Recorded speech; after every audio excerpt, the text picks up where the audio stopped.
Alors, c'est un très grand plaisir de vous accueillir tous ce soir. Donc, c'est la première réunion de l'année 2021 qui commence bien.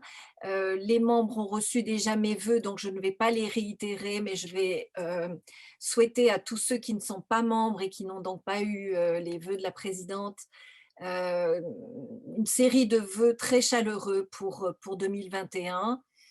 Nous commençons à nous habituer à vivre un peu différemment, donc je pense qu'on va aller beaucoup mieux en 2021 que nous n'avons été en 2020. Et puis, donc cette assemblée générale dont je parlais à l'instant va permettre une transition, donc j'en suis extrêmement contente parce que la vitalité d'une association est aussi fonction des renouvellements divers et variés. Donc ce soir, c'est grâce à Franck Latti que nous avons convaincu Hélène Ruiz-Fabry et Mathias Forteau de très rapidement nous parler des travaux du comité international de l'ILA, de l'association, qui avait pour intitulé La procédure des cours et tribunaux internationaux, et dont Hélène Ruiz-Fabry était une des coprésidentes. Donc, les travaux de ce comité sont terminés maintenant. Le comité va être dissous ou a été dissous à Kyoto, Kyoto virtuel, donc la biennale qui s'est déroulée au mois de décembre de l'année dernière. Et il nous a semblé bien que nous puissions donner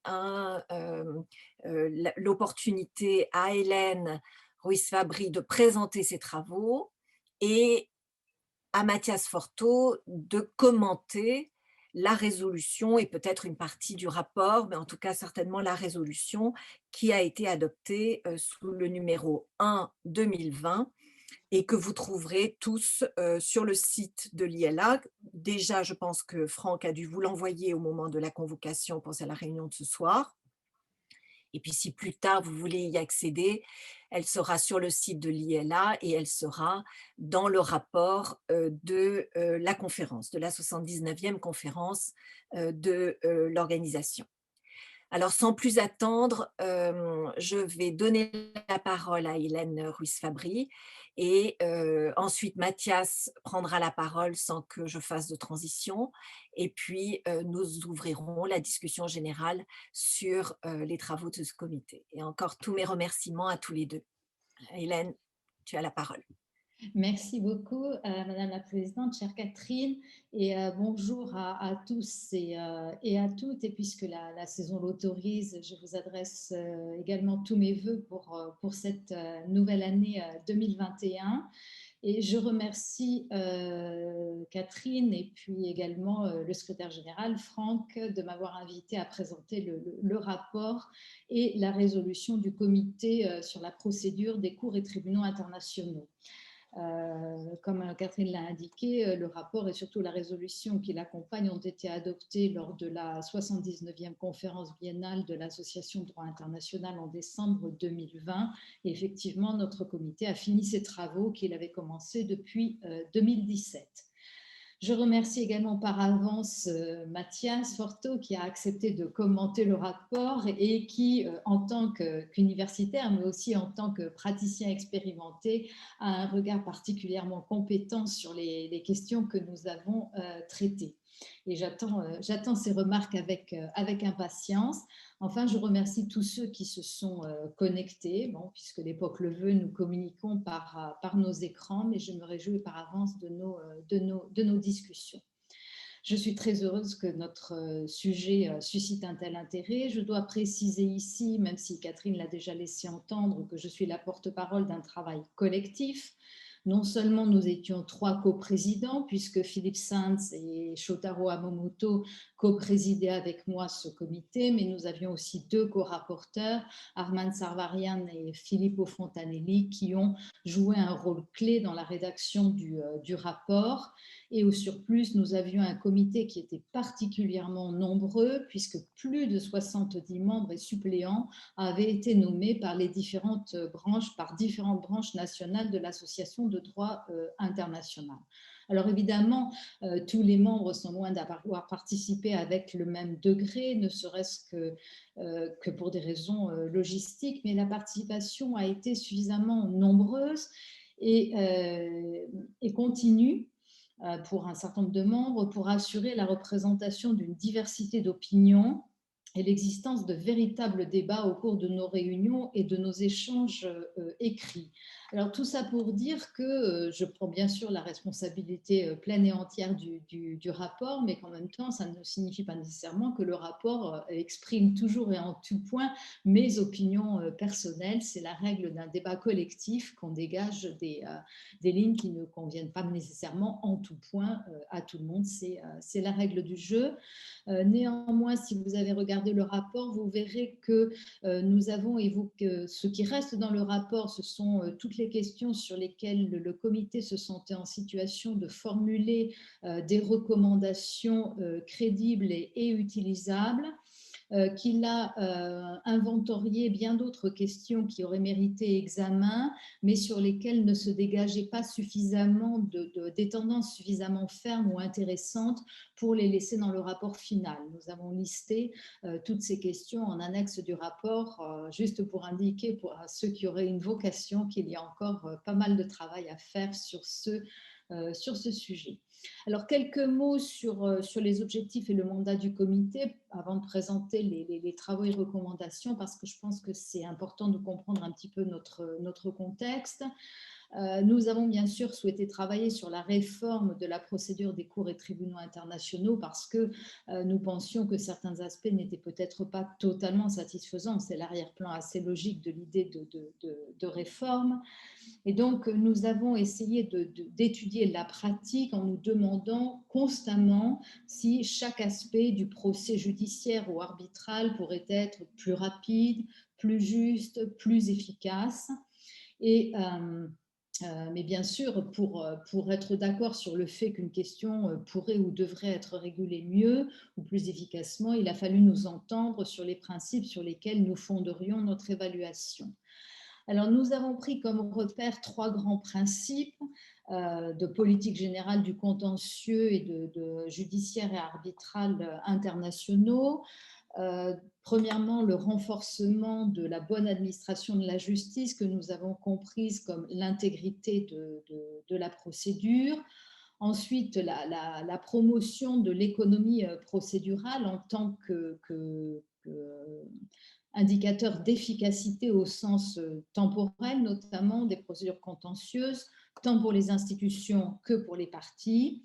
Et le troisième principe était l'amélioration du rapport coût-efficacité avec l'idée d'essayer d'accroître de façon visible la valeur des services qui sont fournis par les institutions juridictionnelles par rapport à l'argent que les États y investissent. Nous n'avons pas établi de hiérarchie a priori entre ces 3 considérations.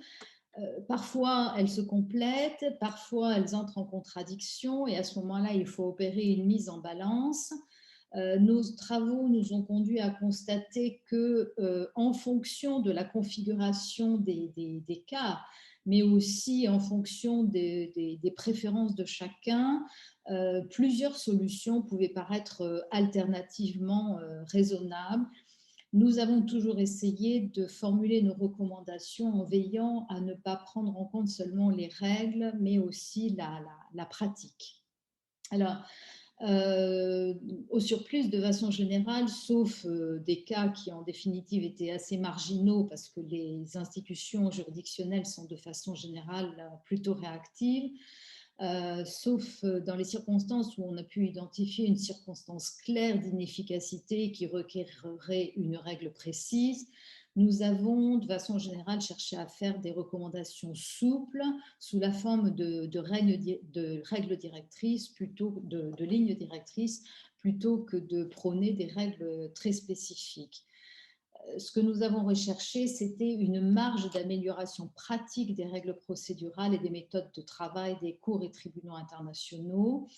Et nous avons recherché des règles et des réformes qui seraient réalisables et utiles.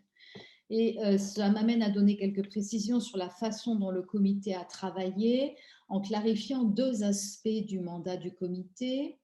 Le premier concerne le choix des juridictions étudiées. Nous n'avons pas étudié évidemment toutes les cours et juridictions internationales. Nous avons étudié plus particulièrement quatre cours et tribunaux ou catégories de tribunaux: la Cour internationale de justice, le Tribunal international du droit de la mer, l'arbitrage interétatique, notamment sous les auspices de la Cour permanente d'arbitrage, et la procédure de cause spéciale de l'Organisation mondiale du commerce.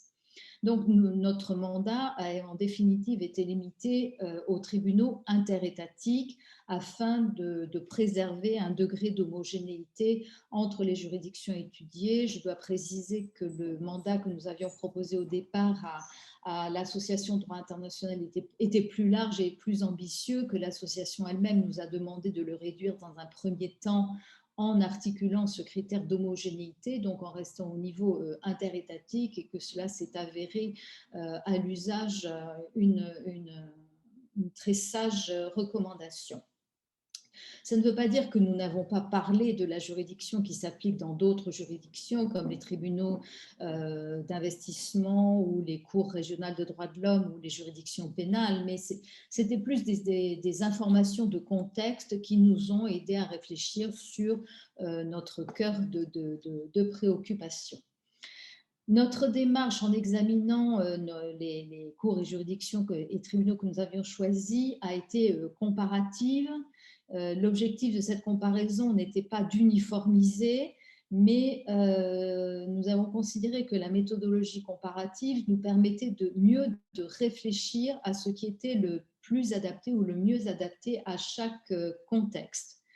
Alors, nous ne pouvions pas, même pour des raisons pratiques, en raison de la nature des travaux, mener cette comparaison intégralement dès le départ. Donc, nous avons séquencé nos travaux. Nous avons commencé par la Cour internationale de justice et le Tribunal international du droit de la mer, ce qui laisse sans doute des traces dans le rapport final, parce qu'à la fin, nous nous sommes bien rendus compte que la Cour internationale de justice, ayant fonctionné un peu comme une matrice, restait très présente dans le rapport, et nous avons dû faire un effort de rééquilibrage. Et ensuite, nous avons examiné l'arbitrage interétatique et le règlement des différends de l'OMC. Il y a un autre élément que je dois préciser concernant la façon dont nous avons travaillé, qui était la conception de nos recommandations. Le sujet de la réforme de la procédure des cours et tribunaux internationaux est extrêmement vaste. Et en même temps, ce que nous voulions, c'est un rapport qui puisse avoir une utilité pratique. Et notre hypothèse de ce point de vue-là a été qu'il pourra avoir cette importance pratique si nous nous concentrions sur ce que les cours et tribunaux pouvaient faire par eux-mêmes, sur les réformes qu'ils pouvaient mettre en œuvre par eux-mêmes, sans nous intéresser aux aspects de réforme qui auraient requis une modification, une révision des traités fondateurs de ces juridictions internationales, c'est-à-dire une procédure interétatique lourde dont nous savons tous qu'elle est sans doute, au moins pour un certain nombre de juridictions, complètement hors de portée. Je crois que personne ne prévoit à brève échéance la possibilité d'une réforme, par exemple, du statut de la Cour internationale de justice. Donc, nous nous sommes concentrés sur les modifications que les cours et tribunaux pourraient mettre en œuvre par eux-mêmes. Alors, c'est une autolimitation qu'il est important de garder à l'esprit pour lire le rapport et pour évaluer la résolution, parce que certainement, par moments, nos recommandations peuvent sembler assez spécifiques et peut-être un peu dépourvues d'ambition. Mais il s'agit d'un effort délibéré de ne discuter que de ce qui peut être accompli de façon réaliste, sans tirer des plans sur la comète. Et à cet égard, je voudrais aussi signaler une spécificité de l'arbitrage interétatique qui apparaît comme marquée dans la résolution finale. C'est-à-dire qu'en arbitrage interétatique, les parties ont le pouvoir de créer et d'écrire le statut des tribunaux. Et cette souplesse a conduit le comité à considérer que dans le cas de l'arbitrage interétatique, les recommandations ne pouvaient pas être adressées seulement aux tribunaux arbitraux, mais devaient être adressées à 3 catégories de destinataires distincts: le conseil administratif de la Cour permanente d'arbitrage en prévision d'un prochain examen du règlement d'arbitrage de la Cour permanente d'arbitrage et des documents qui y sont liés, puisque nous avons aussi raisonné en fonction du constat qu'un certain nombre d'arbitrages interétatiques se déroulent sous les auspices de la Cour permanente d'arbitrage. Nous avons ensuite pris comme destinataires les parties à l'arbitrage lorsqu'elles négocient leur compromis d'arbitrage et qu'elles constituent les tribunaux. Et enfin, la troisième catégorie de destinataires, ce sont les tribunaux arbitraux eux-mêmes qui s'occupent de l'émission des règles de procédure et des ordonnances de procédure. Et cette approche qui distinguait différents destinataires des recommandations dans le cas de l'arbitrage interétatique nous a semblé adéquate pour permettre d'avancer des idées plus nuancées tout en restant fidèle à l'esprit pragmatique de notre mandat. Alors, pour procéder donc, et afin d'avoir une structure claire qui facilite la comparaison, nous avons organisé le rapport de façon thématique autour de 3 grands thèmes. L'administration de la procédure d'abord, les objections à la compétence et à la recevabilité, les exceptions, et enfin, en troisième lieu, les questions de preuve. Ça correspond plus ou moins à la chronologie des affaires. Comme je l'ai signalé, ça ne contient pas toutes les questions que nous avons pu analyser, ni bien sûr toutes les questions qui devraient être analysées pour faire le tour de la procédure des cours et tribunaux internationaux, mais celles sur lesquelles finalement le comité a concentré ses efforts. Et le comité s'est efforcé d'être réaliste dans ses propositions.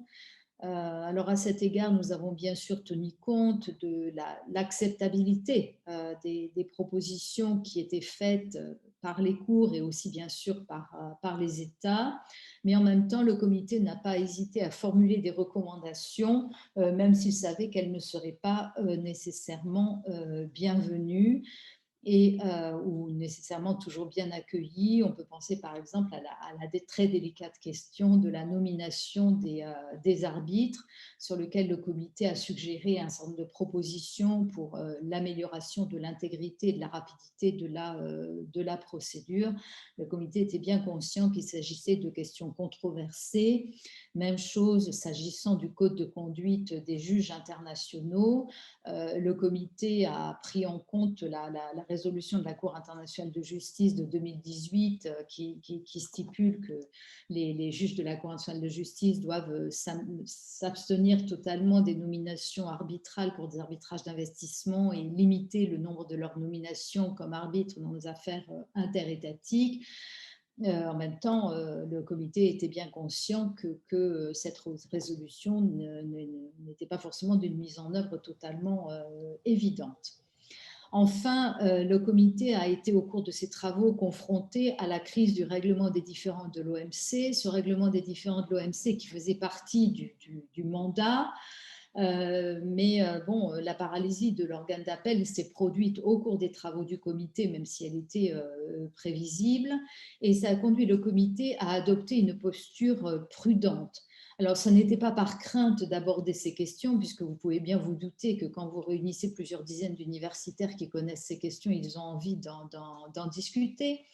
Mais il est tout à fait évident qu'à ce niveau-là, la crise appelle une solution politique et des décisions par les États.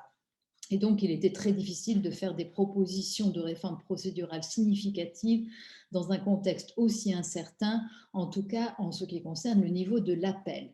Et donc, le comité a décidé de limiter ses travaux à la première instance, à l'étage des groupes spéciaux, pour lesquels il était possible de faire des propositions indépendamment de l'incertitude affectant l'étage supérieur.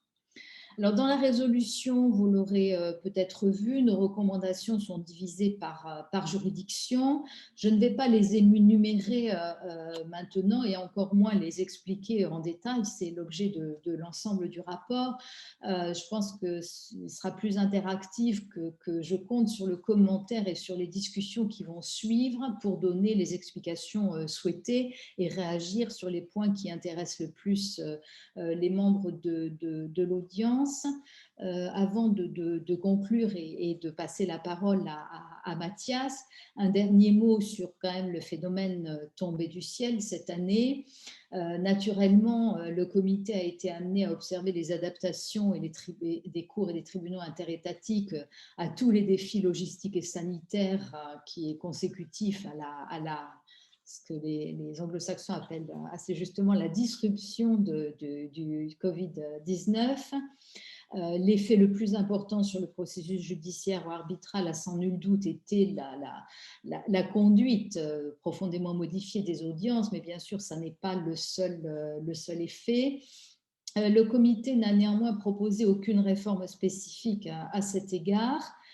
D'une part, la pandémie a éclaté au moment où le comité terminait son rapport, puisque dans le calendrier initial, le rapport final aurait dû être remis en avril 2020, donc nous étions dans les toutes dernières longueurs de notre rapport.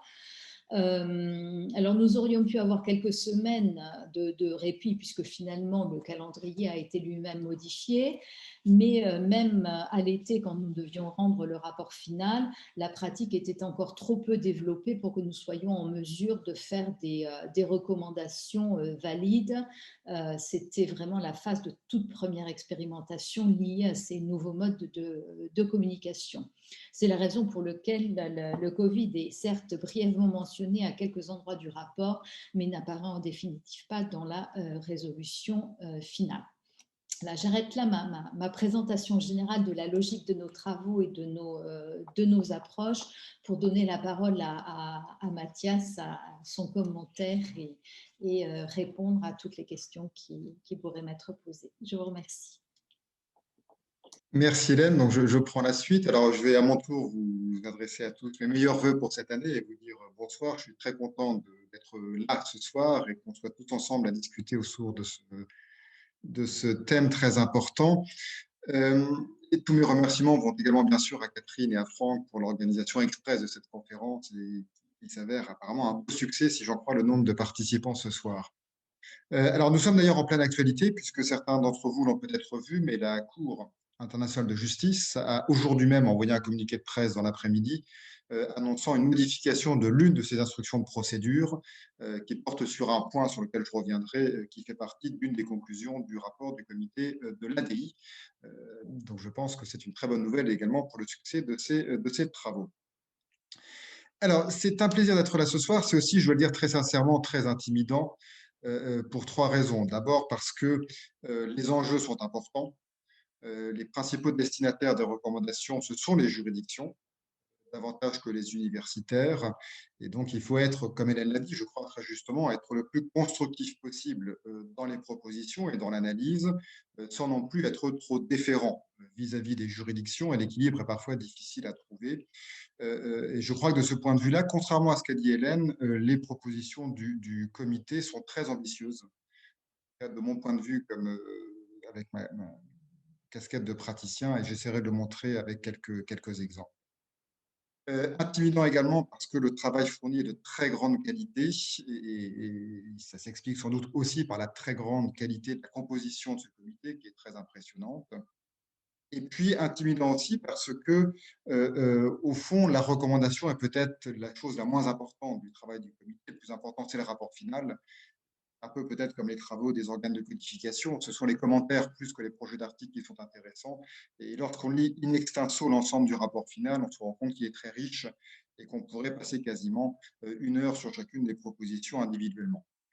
Alors, ça explique aussi que mes remarques aujourd'hui vont être je dirais, très modestes et très prudentes. Je n'ai pas eu le temps de les ruminer chacune en détail. Et je vais plutôt essayer de me faire l'avocat du diable, tester les propositions du comité, en tout cas certaines, de manière ensuite à avoir un débat qui sera le plus constructif possible. Alors, je le ferai en deux temps. D'abord, des commentaires à caractère général, et puis ensuite, je reviendrai sur quelques exemples de propositions qui m'ont alerté et sur lesquelles j'ai éprouvé le sentiment peut-être de revenir plus précisément. Alors, en ce qui concerne les commentaires de caractère général, un commentaire d'abord sur le champ du rapport, le champ des travaux. Hélène l'a indiqué, ça ne porte que sur les juridictions interétatiques. Et je crois que c'est tout à fait bienvenu, non pas simplement parce que ça a permis au comité d'avoir un champ d'exploration plus raisonnable, mais aussi parce qu'il existe, de mon point de vue, encore des différences majeures entre le contentieux interétatique et les autres formes de contentieux international. On enseigne souvent à nos étudiants, lorsqu'on leur enseigne le droit des organisations internationales, on leur enseigne le concept de la diplomatie parlementaire. Et je crois qu'il existe aussi une diplomatie contentieuse et que le contentieux interétatique est encore aujourd'hui très fortement marqué par ces aspects diplomatiques. Et il faut à tout prix, de mon point de vue, les prendre en compte lorsqu'on essaie de réfléchir sur la meilleure manière d'articuler la procédure internationale. Un commentaire ensuite sur la forme même du produit fini. J'ai trouvé un peu dommage que les recommandations ne reprennent pas intégralement ce qu'on trouve dans le rapport, et notamment les lettres A de chaque proposition. Rappelle simplement que dans le rapport, vous avez des propositions de réforme du règlement, etc. Mais du coup, on n'a pas le détail de ces propositions, alors que c'est peut-être le plus intéressant dans le rapport de mon point de vue. Donc, de ce point de vue-là, il y a un petit décalage, un effet de décalage entre les recommandations elles-mêmes et puis ce qu'on peut trouver dans le rapport. Mais tout le monde ira lire, bien sûr, le rapport final. Et puis, deuxième exemple du même type, pour ce qui concerne la recommandation I pour la CIJ, guider l'organisation des audiences en fonction d'un ensemble de questions à débattre identifiées préalablement aux audiences. Je crois que ce qui est surtout très important dans le rapport, et ça c'est vraiment une réforme tout à fait nécessaire, c'est l'idée que la CIJ devrait beaucoup plus utiliser son pouvoir d'instruction. C'est-à-dire très tôt dans la procédure, et dès la procédure écrite, elle devrait commencer à délibérer de manière ensuite à pouvoir guider les parties dans ce qui est nécessaire de plaider et puis ce qui est beaucoup moins nécessaire de plaider. Très souvent, les conseils des États qui arrivent au stade de la procédure orale n'ont aucune idée des arguments qui sont absurdes et des bons arguments qui pourraient intéresser les juges, et donc on est obligé de plaider tout et n'importe quoi. Donc vraiment, ce pouvoir d'instruction des juridictions, il est nécessaire pour guider les plaideurs et pour aider le processus contradictoire à avancer de manière plus efficace. Mon troisième commentaire général, et c'est celui sur lequel j'ai passé un peu plus de temps, il concerne les orientations générales du rapport, sur lesquelles Hélène est revenue tout à l'heure en disant qu'effectivement, le rapport, de manière très transparente, pages 5 et 6, précise quelles ont été ces considérations de politique générale qui ont guidé les propositions qui sont formulées. Or, en lisant le rapport lui-même, j'ai eu l'impression que d'autres considérations que celles exposées, ou en tout cas pas nécessairement exactement les mêmes, avaient guidé ces travaux. Et je crois que ces trois considérations de politique générale méritent d'être d'une part mises à jour et puis d'autre part discutées. Et je ne suis pas certain d'adhérer complètement aux choix qui ont été faits à cet égard. Alors, il me semble que ces trois considérations générales, c'est d'abord la volonté d'harmoniser les procédures, c'est ensuite la volonté de préciser les procédures, et c'est enfin la volonté d'efficacité dans les procédures. Et je montrerai tout à l'heure qu'efficacité veut dire surtout rapidité, en fait, dans la tonalité générale du rapport. Alors, sur l'idée d'harmonie, tout d'abord, il me semble que l'esprit général du rapport, c'est de dire on va regarder un peu ce que font les uns et les autres, et on va essayer d'importer les meilleures pratiques qu'on trouve devant une juridiction dans une autre juridiction. Donc l'idée de fécondation mutuelle, de fécondation réciproque, est évidemment l'intérêt de faire une analyse comparative, même si évidemment le rapport nuance en disant que tout n'est pas transposable partout, il faut aussi tenir compte, comme le dit le rapport, des réalités institutionnelles respectives. Alors, je comprends très bien cette démarche, j'adhère à cette démarche.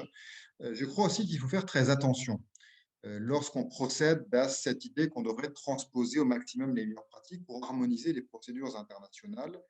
Je crois qu'il y a deux mises en garde tout à fait fondamentales qu'il faut garder en tête. La première mise en garde, c'est que je pense qu'il ne faut pas tuer la diversité.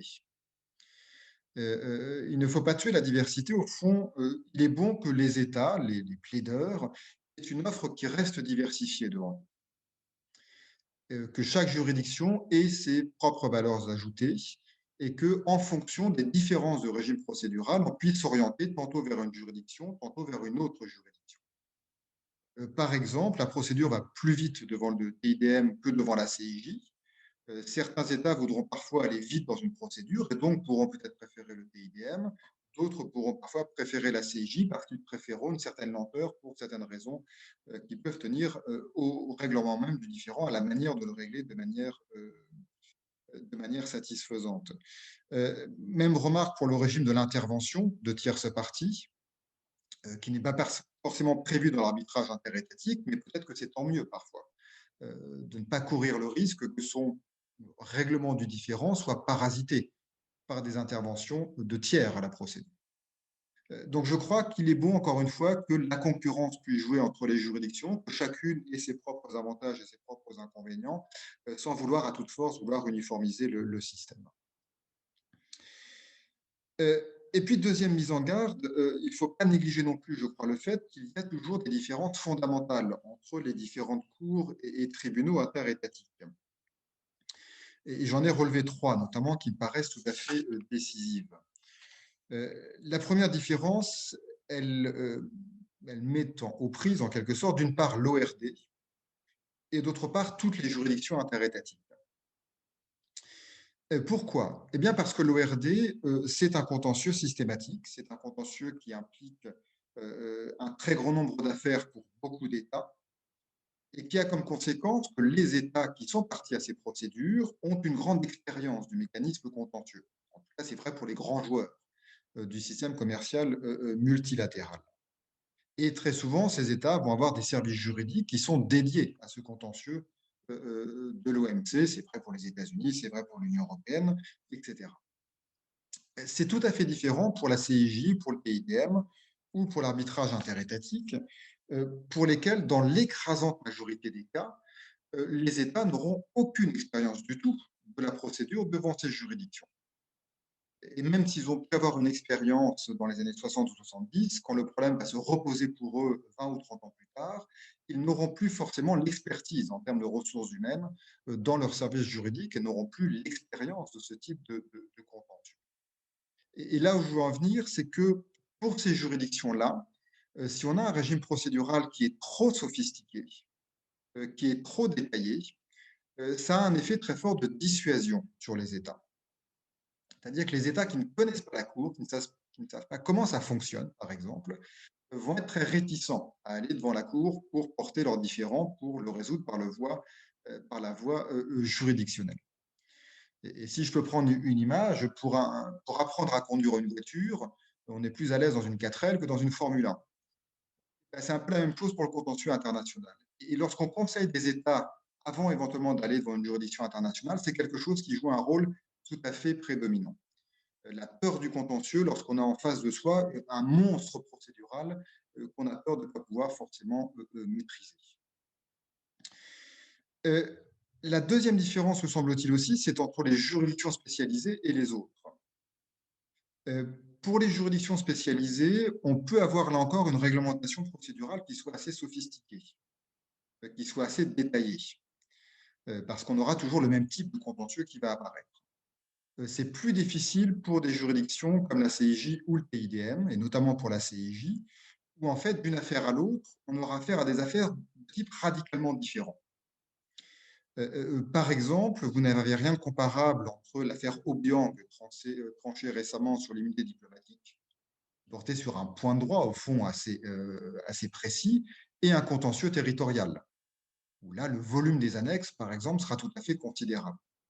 Je ne pense pas qu'on puisse conduire ces deux types de différends avec les mêmes règles procédurales si elles sont trop détaillées. Donc, là encore, attention à trop de sophistication, en quelque sorte. Et puis, troisième différence, il faut prendre, mais au fond, c'est un peu la même chose que la deuxième, il faut prendre en compte la nature du différend.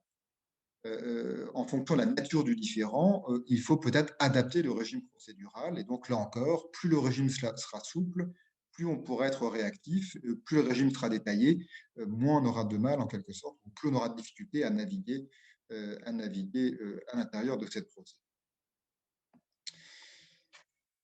Alors voilà, donc ça pour la première remarque générale sur la volonté d'harmoniser les procédures. Deuxième remarque générale sur un élément qui paraît guider les conclusions du rapport, c'est la volonté d'être le plus précis possible dans les règles de procédure, ce qui me paraît relever d'une sorte de micromanagement procédural, et vraiment dans le détail des procédures, au risque peut-être de figer les choses et au risque peut-être parfois également d'aboutir à des résultats contre-productifs ou des solutions procédurales qui vont créer de nouveaux problèmes procéduraux. Je prendrai simplement 3 exemples. Le premier exemple, il concerne la nomination des juges ad hoc. Il est proposé dans les travaux de que les juges ad hoc des 2 parties soient nommés au plus tard au moment du dépôt du mémoire. Ça me paraît problématique pour l'égalité des parties, puisque le demandeur saura ce qu'il mettra dans son mémoire et peut choisir un juge ad hoc adapté à la thèse qu'il va défendre dans le mémoire, là où le défendeur, tant qu'il n'a pas connaissance du mémoire, ne sait pas exactement la thèse plaidée par la partie demandée. Et donc, de ce point de vue-là, ça peut impacter la liberté de choix ou la stratégie de choix du défendeur quant au meilleur juge ad hoc possible pour la faire porter devant la juridiction. Deuxième exemple, la limitation du nombre de pages. Alors, il y a un passage du rapport final qui propose de limiter, je crois, à 350 pages maximum les pièces de procédure écrites des parties, annexes comprises. C'est sur ce point que la Cour vient de rendre une instruction de procédure, la CIJ, qui va exactement dans ce sens, puisqu'elle déclare désormais que le volume des annexes soumises par une partie à l'appui de ses écritures est limité à 750 pages maximum pour l'ensemble de ces pièces de procédure écrites, annexes comprises.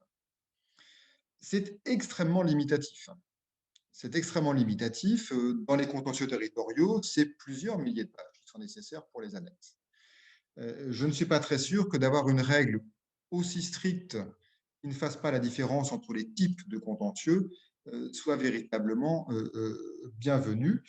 Alors, évidemment, la Cour prévoit une exception, à moins qu'une partie demande que pour des circonstances exceptionnelles, on puisse dépasser ce plafond. Mais c'est là la difficulté, c'est que ce type de règle procédurale risque de faire naître des micro-incidents de procédure à répétition. C'est-à-dire qu'une partie va se plaindre que ce n'est pas assez, on va débattre de savoir combien on veut de pages, et donc on risque de ce fait-là, en quelque sorte, d'aboutir à un résultat inverse à ce qu'on souhaite réaliser, c'est-à-dire d'avoir une procédure plus rapide et plus efficace. On va au contraire créer des nids à contentieux de manière répétitive. Et puis, troisième exemple, il concerne la réforme de l'intervention, où il est prévu éventuellement qu'on puisse autoriser les États à intervenir librement sur les questions portant sur l'évolution générale du droit. Que d'autres États puissent participer pour donner leur avis sur l'évolution générale du droit. Là encore, je suis assez sceptique dans la mesure où les États n'ont aucun appétit pour ce genre d'intervention. Et donc, on peut se demander si véritablement ce type de proposition pourra avoir un effet en pratique. La pratique, en tout cas, ne s'oriente pas dans ce sens. Et puis, troisième considération générale, à mon avis, la principale dans le rapport, c'est l'impératif d'efficacité qui est en fait un impératif de rapidité. Le terme revient à répétition, il faut faire la promotion de l'économie procédurale en tant qu'efficacité au sens temporel, il faut améliorer le rapport coût-efficacité. Tout ça me paraît relever d'une optique, je suis un peu provocateur évidemment, mais d'une optique managériale du contentieux, alors que je ne suis pas certain que la rapidité soit forcément une vertu dans les contentieux interétatiques. Alors, d'une part, vous avez certains contentieux interétatiques pour lesquels, au contraire, le temps est une vertu, la lenteur est une vertu, puisque ça permet éventuellement aux parties, le temps que le contentieux se déroule, de trouver un accord amiable. Au contraire, si la procédure est trop rapide, ça va crisper les positions et les États vont être enfermés dans le règlement contentieux et n'auront pas le loisir de se ménager des marges de manœuvre pour un règlement amiable.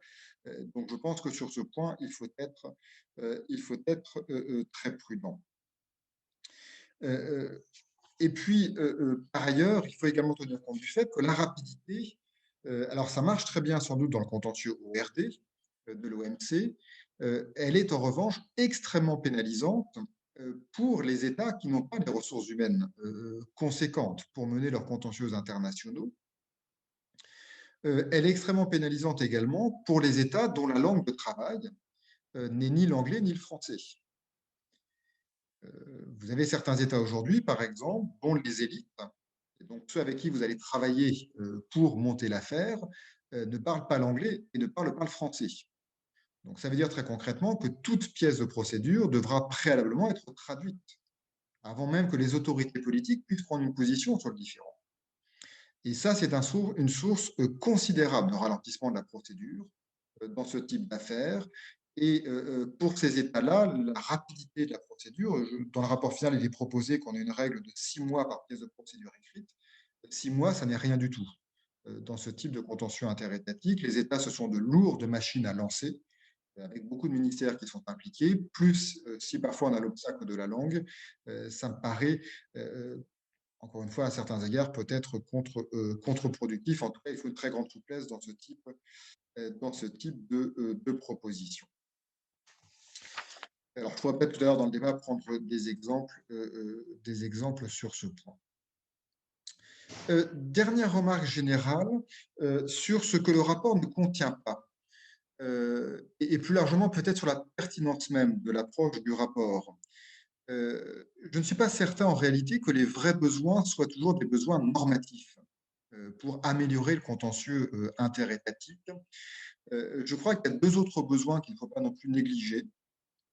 Le premier qui est un besoin de pédagogie, c'est-à-dire que beaucoup d'États, beaucoup de services juridiques dans les ministères des Affaires étrangères ont surtout besoin de comprendre comment ça se passe devant les juridictions interétatiques. Et de ce point de vue-là, peut-être que des sessions de formation par la Cour, par le TIDM ou par des arbitres renommés pourraient être utiles pour les services juridiques des ministères des Affaires étrangères pour, encore une fois, briser cette intimidation, cet effet d'intimidation qui se produit parfois. Ce type de sessions de formation, elles existent par exemple pour le Conseil de sécurité des Nations Unies. Lorsque vous avez des États non membres qui sont élus, non membres permanents qui sont élus au sein du Conseil de sécurité pour 2 ans, et bien, le secrétariat forme ces États à ces futures sessions du Conseil de sécurité. Ça pourrait peut-être être répliqué pour les juridictions interétatiques. Et puis le deuxième besoin aussi, je pense que c'est le besoin de confiance. On a affaire à des contentieux diplomatiques qui ont une forte charge diplomatique, qui ont une forte charge symbolique la plupart du temps. Et de ce point de vue-là, tout ce qui ne permet pas un dialogue facile entre les deux parties, tout ce qui ne permet pas un dialogue public entre les deux parties, peut être un frein au règlement du litige. Et de ce point de vue-là, je pense que la proposition, par exemple, de multiplier, en tout cas de privilégier les réunions informelles par télécommunication pour fixer, par exemple, les délais des pièces de procédure écrites, n'est pas une bonne recommandation dans la mesure où les peuples des États pourraient considérer que on leur cache quelque chose, par exemple, ou bien parce que les États ont le sentiment de ne pas être bien entendus, ou en tout cas à la hauteur des enjeux que requiert l'affaire. Et rien ne remplace de ce point de vue-là une audience avec le président de la Cour, à La Haye, par exemple, ou à Hambourg pour le TIDM. Donc, je pense qu'il faut être très précautionneux avec les audiences virtuelles, avec la télécommunication. Tout ça fonctionne très bien peut-être pour l'arbitrage commercial ou l'arbitrage de CIRBI. Je suis pour ma part très réticent pour développer ces pratiques pour le contentieux interétatique en raison, encore une fois, de la forte charge symbolique et du besoin de confiance qu'ont les États pour ce type de contentieux. Alors, j'ai sans doute déjà beaucoup trop parlé. Si je peux peut-être faire quelques remarques sur des points plus détaillés, en style très bref. Tout d'abord, pour dire qu'il y a un certain nombre de propositions auxquelles je souscris totalement et j'applaudis des deux mains, qu'elles soient jaunes ou qu'elles soient physiques. Tout d'abord, je suis tout à fait d'accord avec la nécessité de renforcer la discipline éthique dans le contentieux interétatique, et notamment d'interdire aux autorités de nomination de jouer le rôle d'arbitre, et encore plus de se nommer comme arbitre. Je ne serais pas non plus opposé à ce qu'on interdise le cumul des fonctions d'arbitre et de juge d'une part et les fonctions de conseil d'autre part. Je pense également que la publicité des audiences de l'ORD serait tout à fait nécessaire. Je ne reviens pas non plus sur la nécessité d'avoir un usage plus fréquent du pouvoir d'instruction des juridictions pour aider les parties à mieux configurer leurs plaidoiries écrites et orales. Et puis, là aussi, je pense que s'agissant des interrogatoires et contre-interrogatoires, un point sur lequel le rapport ne prend pas position très, très ferme, je pense qu'il faut vraiment aujourd'hui un régime international très précis encadrant la pratique de l'interrogatoire et des contre-interrogatoires des experts. Et quand je dis un régime international, c'est un régime qui non seulement, qui concilie les approches anglo-saxonnes et les approches de droit romano-germanique pour que ce ne soit pas simplement un mécanisme ou une pratique qui soit dans les mains des juristes de common law. On a vraiment sur ce point, nos juristes de civil law, intérêt à peser pour et à militer pour la mise en place d'un tel régime sur les interrogatoires et contre-interrogatoires. Trois derniers commentaires sur les points sur lesquels je suis plus circonspect, peut-être. Allez, je vais en prendre que deux. Tout d'abord, sur le régime applicable en cas de partie défaillante. Lorsqu'une des parties à la procédure ne se présente pas devant la juridiction interétatique, et c'est désormais une pratique qui tente à se multiplier, on l'a vu dans plusieurs arbitrages et également devant la CIJ, le rapport fait plusieurs propositions en ce sens qui me paraissent déséquilibrer la balance assez subtile, mais assez convaincante, je crois, que la jurisprudence a pour l'instant établie entre, d'une part, le fait de ne pas pénaliser le demandeur qui, lui, est présent et qui participe au procès, et en même temps la nécessité de pouvoir entendre le défendeur qui ne souhaite pas, pour une raison qui lui paraît légitime, participer au procès. Donc je pense qu'il faut vraiment être très précautionneux sur ce point pour être certain que la balance actuelle n'est pas remise en cause. Et les propositions du comité sur ce point me paraissent peut-être un peu trop être favorables à celui qui est présent au procès, un peu trop défavorables à celui qui refuse de participer au procès. Et puis, le deuxième point sur lequel je suis particulièrement circonspect concerne les frais d'expertise, puisque la proposition est faite que lorsqu'une juridiction interétatique fait recours à un expert, eh bien, ce soit les parties qui payent l'expertise, ou en tout cas que les parties soient mises à contribution au financement de l'expertise. Je pense que c'est à certains égards, ça n'est pas forcément compatible avec la nature même de l'expertise qui est demandée par la juridiction pour aider la juridiction, plus que pour aider les parties.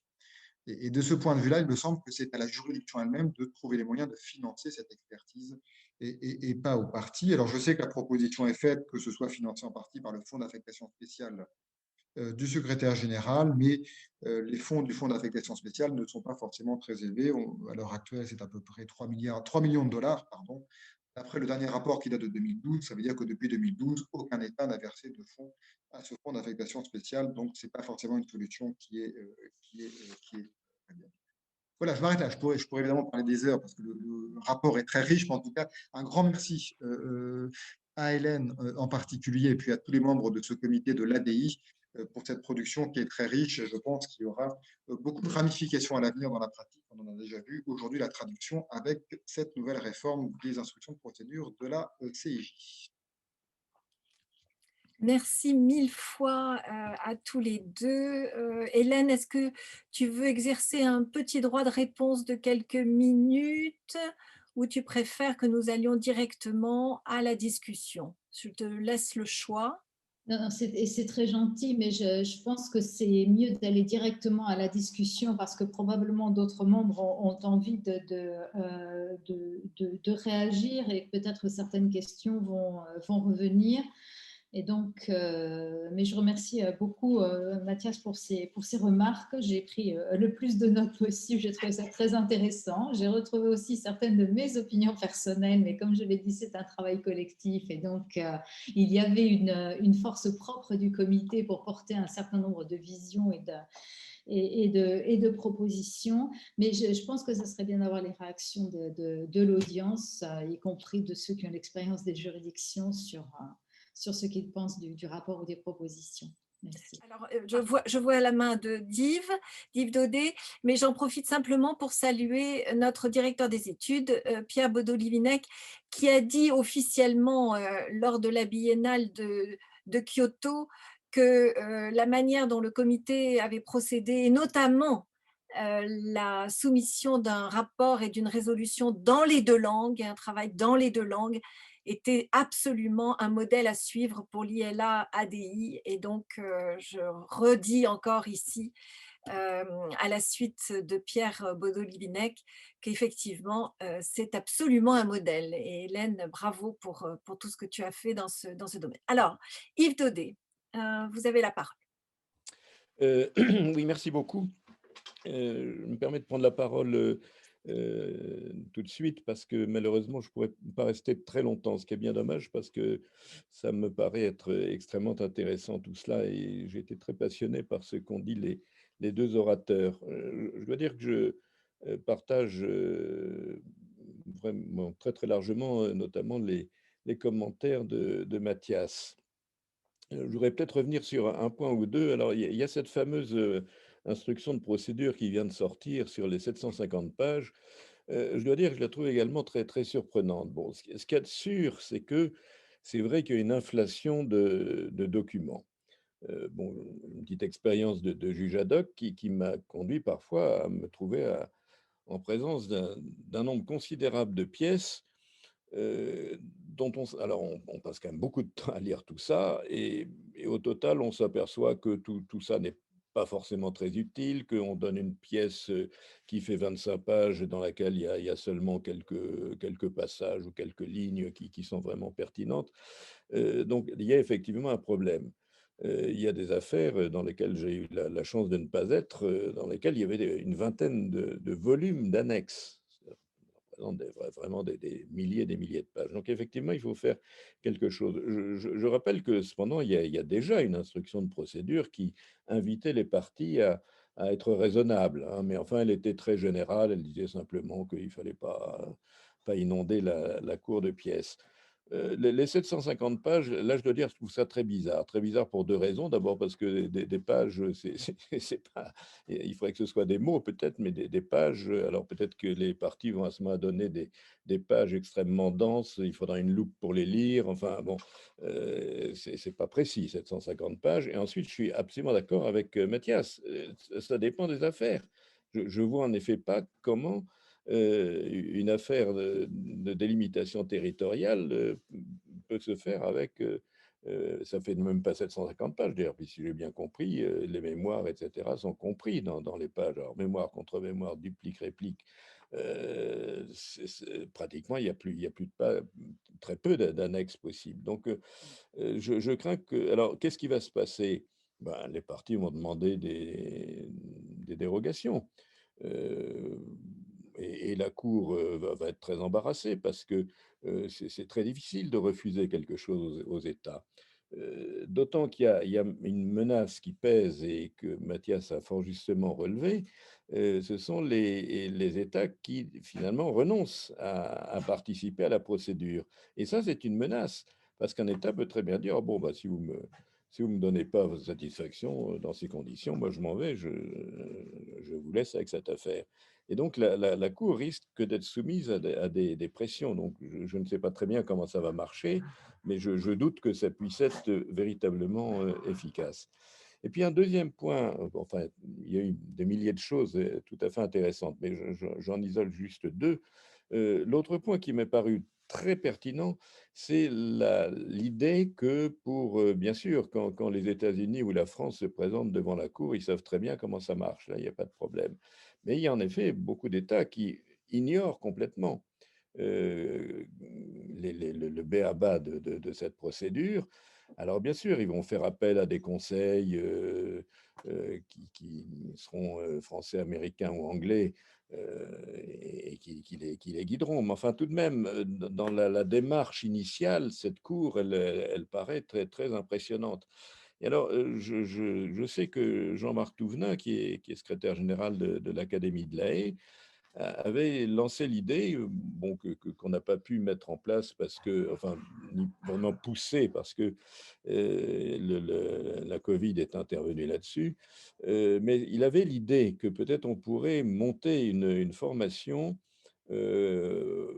pour les diplomates en poste à La Haye ou ailleurs d'ailleurs, sur comment ça marche, comment marche une procédure devant la Cour ou peut-être la CPA. Enfin, donc cette idée me paraît extrêmement importante, notamment du point de vue de l'égalité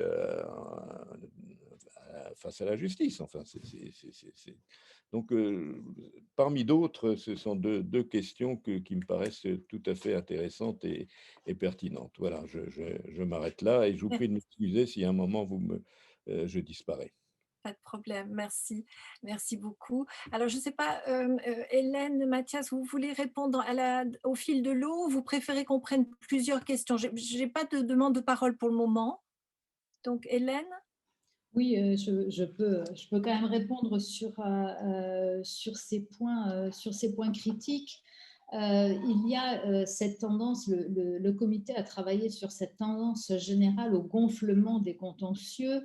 Ce n'est pas seulement la Cour internationale de justice, mais c'est devant toutes les juridictions. Et à l'OMC, par exemple, il avait été calculé qu'en 20 ans, le nombre de pièces de procédure qui étaient soumises avait été multiplié par 3. Donc, ce sont des dossiers qui deviennent de plus en plus volumineux. Bien sûr, un des arguments avancés est que les contentieux deviennent de plus en plus complexes, mais il y a aussi tous les moyens de communication d'aujourd'hui qui font que l'inflation documentaire est devenue tellement plus facile quand on communique avec les moyens dont on dispose aujourd'hui. Et il y avait aussi ce constat quand même qui est important et qui a été énoncé de bourrer les annexes avec des documents longs et encombrants dont seulement une petite partie est pertinente. Sans que les parties fassent l'effort de tri nécessaire pour que les juges puissent se concentrer sur les éléments les plus importants. La question, c'est comment encadrer ces comportements et puis comment éviter aussi les stratégies judiciaires, parce qu'elles existent, les stratégies judiciaires des parties, consistant à noyer des éléments de preuves importants, à les dissimuler dans des masses documentaires. Je veux dire, le comité a beaucoup discuté sur ces questions parce que, évidemment, les points de vue que vous avez exprimés ont été également exprimés par les praticiens qui étaient dans le comité. Je veux dire, rien de ce que j'ai entendu aujourd'hui dans les réactions au rapport n'était, à vrai dire, complètement nouveau pour moi, si je mets de côté quand même cette proposition de formation, cette proposition pédagogique que je trouve extrêmement intéressante, mais que effectivement le comité n'a pas du tout discuté. Mais pour le reste, rien n'est complètement nouveau. Donc après, c'est la dynamique de la discussion qui a amené le comité à considérer que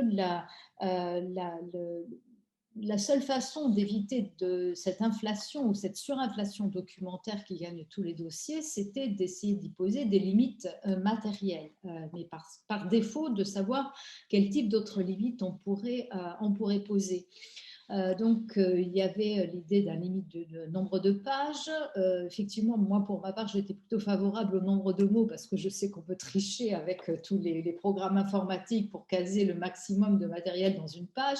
C'est le propre de la lettre de motivation universitaire aujourd'hui. Vous vous demandez si un jour vous n'aurez pas des lettres dont le contenu dépassera les marges. Je ne sais pas comment ils feront, mais ils vont bien y arriver à un moment ou à un autre. Donc, mais c'est en tout cas essayer d'arriver à concentrer les pièces des parties sur l'essentiel et ce qui est au cœur du différend.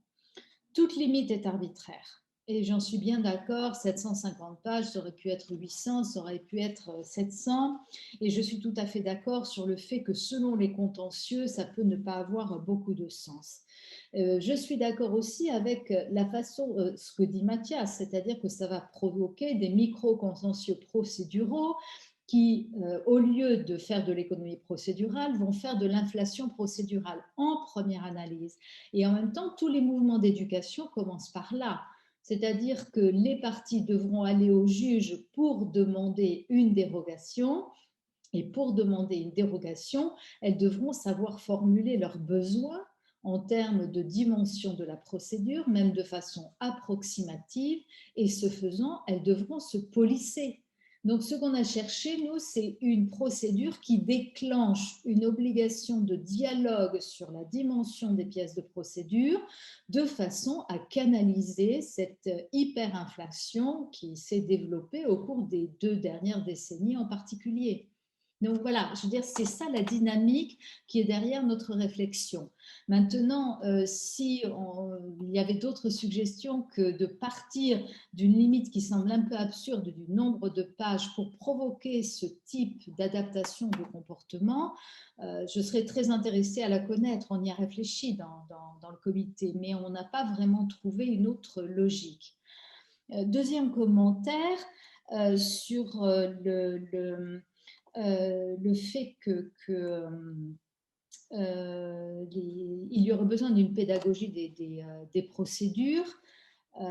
Certainement, c'est vrai que nous n'y avons pas pensé, nous n'en avons pas discuté dans ces termes-là. C'est vrai qu'on a un petit peu trop fonctionné avec la présomption que dans le contentieux interétatique, les États, même le plus pauvre d'entre eux, même celui qui ne possède pas d'experts, a les moyens de faire appel à des experts de ces procédures et donc d'avancer dedans. Peut-être avons-nous sous-estimé l'effet propre anxiogène du mur institutionnel et procédural. Mais j'admets que c'est une discussion que nous n'avons pas eue, donc sur laquelle je pourrais au mieux exprimer mon opinion personnelle. Et je me limite là dans mes réactions pour le moment. Merci beaucoup, Hélène. C'est exactement à ce type de dialogue auquel je pensais quand j'ai entendu la remarque de Mathias. Je pense que peut-être vous auriez pu donner un petit peu plus de matière à ce dialogue, ce qu'on peut appeler dans les procédures nationales l'instruction du dossier, en tout cas dans les méthodes civilistes. Donc, je crois que là, c'est vraiment dans ce cadre-là qu'il faut se situer. Et c'est bon que les juges ou alors un délégué du tribunal, ça peut ne pas être le tribunal dans son ensemble, la cour dans son ensemble, mais un délégué, comme par exemple, encore une fois, dans d'autres procédures, un juge rapporteur qui pourrait discuter des questions de procédure avec les parties.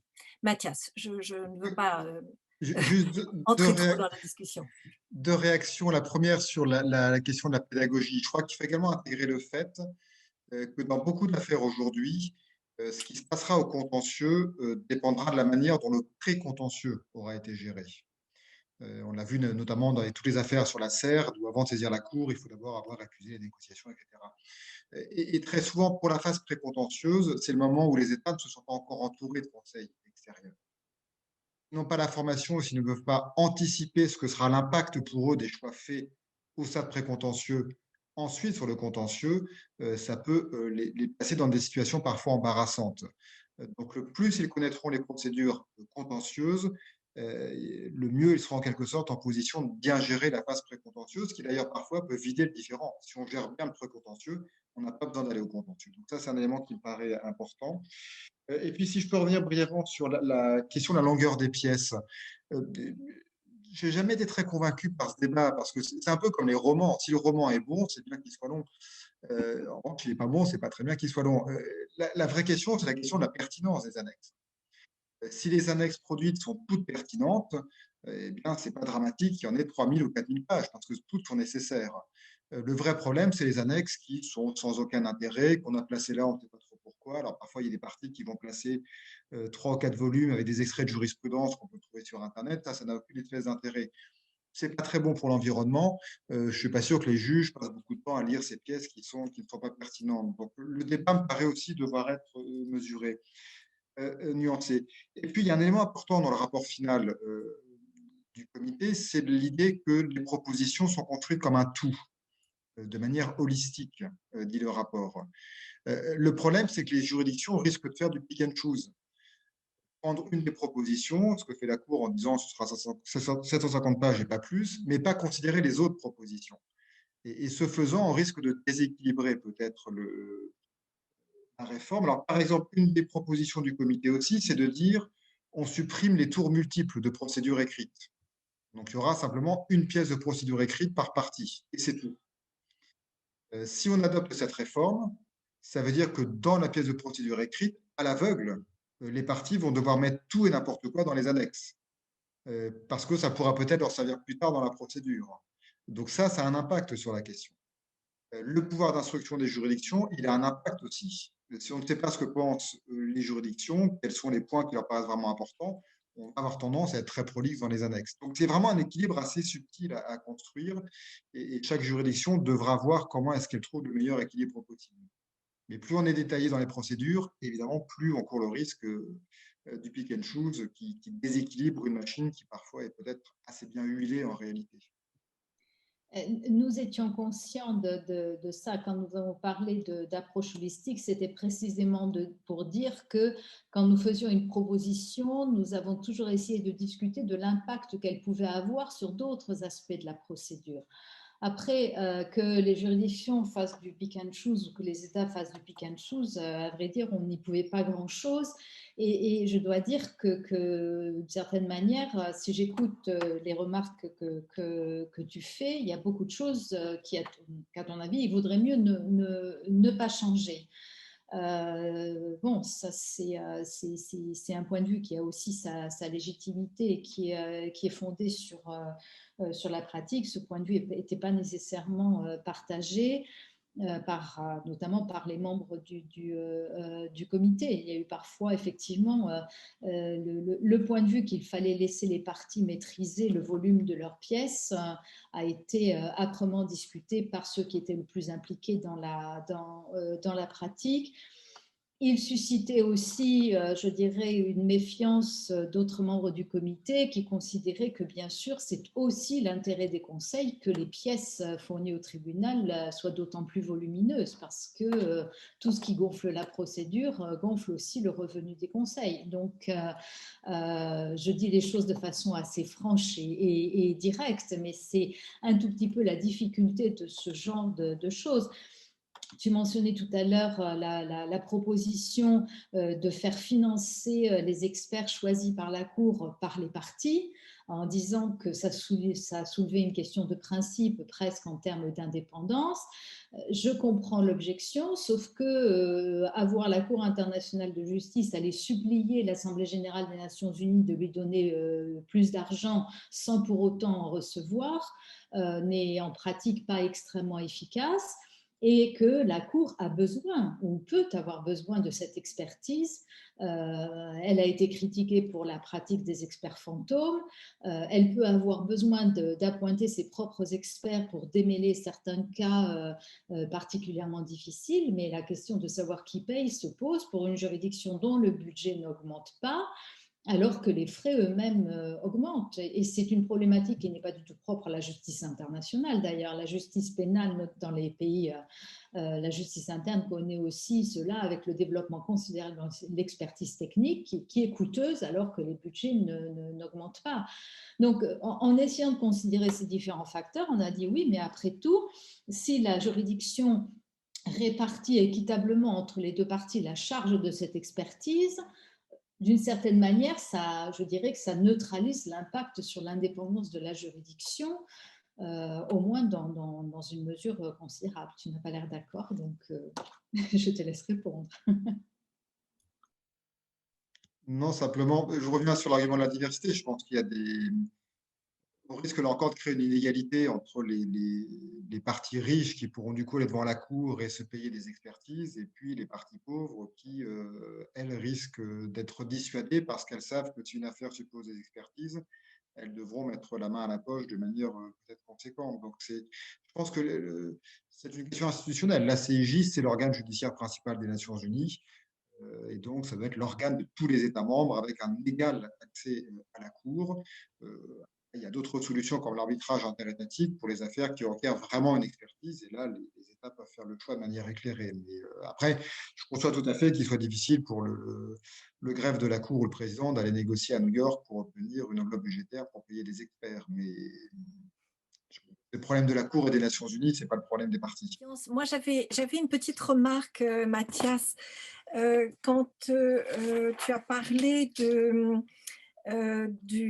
la temporalité de la procédure et tu semblais critiquer ce qui, à mon avis, a été effectivement l'un des, et je parle sous le contrôle d'Hélène, mais a été un des objectifs du comité, c'est de faire une équivalence entre efficacité et rapidité. Et tu as dit, si je ne te j'ai bien compris, qu'en fait, la durée plus longue des procédures permet aux parties de trouver un règlement amiable et que du coup, tu pensais que la rapidité, pouvait être contre-productive. Mais, dans toutes les procédures, et je suppose que c'est la même chose devant la Cour internationale de justice ou les autres tribunaux internationaux, il y a le sursis à statuer. Donc si les parties imagine que l'on soit dans une procédure accélérée, mais que les parties veuillent de bonne foi négocier et ne veulent pas être pressées par la procédure, elles peuvent toujours demander un sursis à statuer au tribunal. Donc, je ne suis pas convaincue par ton argument. Je ne sais pas si tu voudrais approfondir ce que tu avais en tête. Ce que je voulais dire, c'est que la lenteur, et même si elle est moins accentuée qu'avant, mais la lenteur des procédures devant la CIJ a cet avantage-là, en tout cas, que ça crée des temps morts dans l'affaire. C'est-à-dire qu'il y a des plages de temps durant lesquelles, au fond, il n'y a pas vraiment d'implication d'une ou de l'autre partie parce qu'on attend que la Cour fixe le calendrier des audiences, par exemple, etc.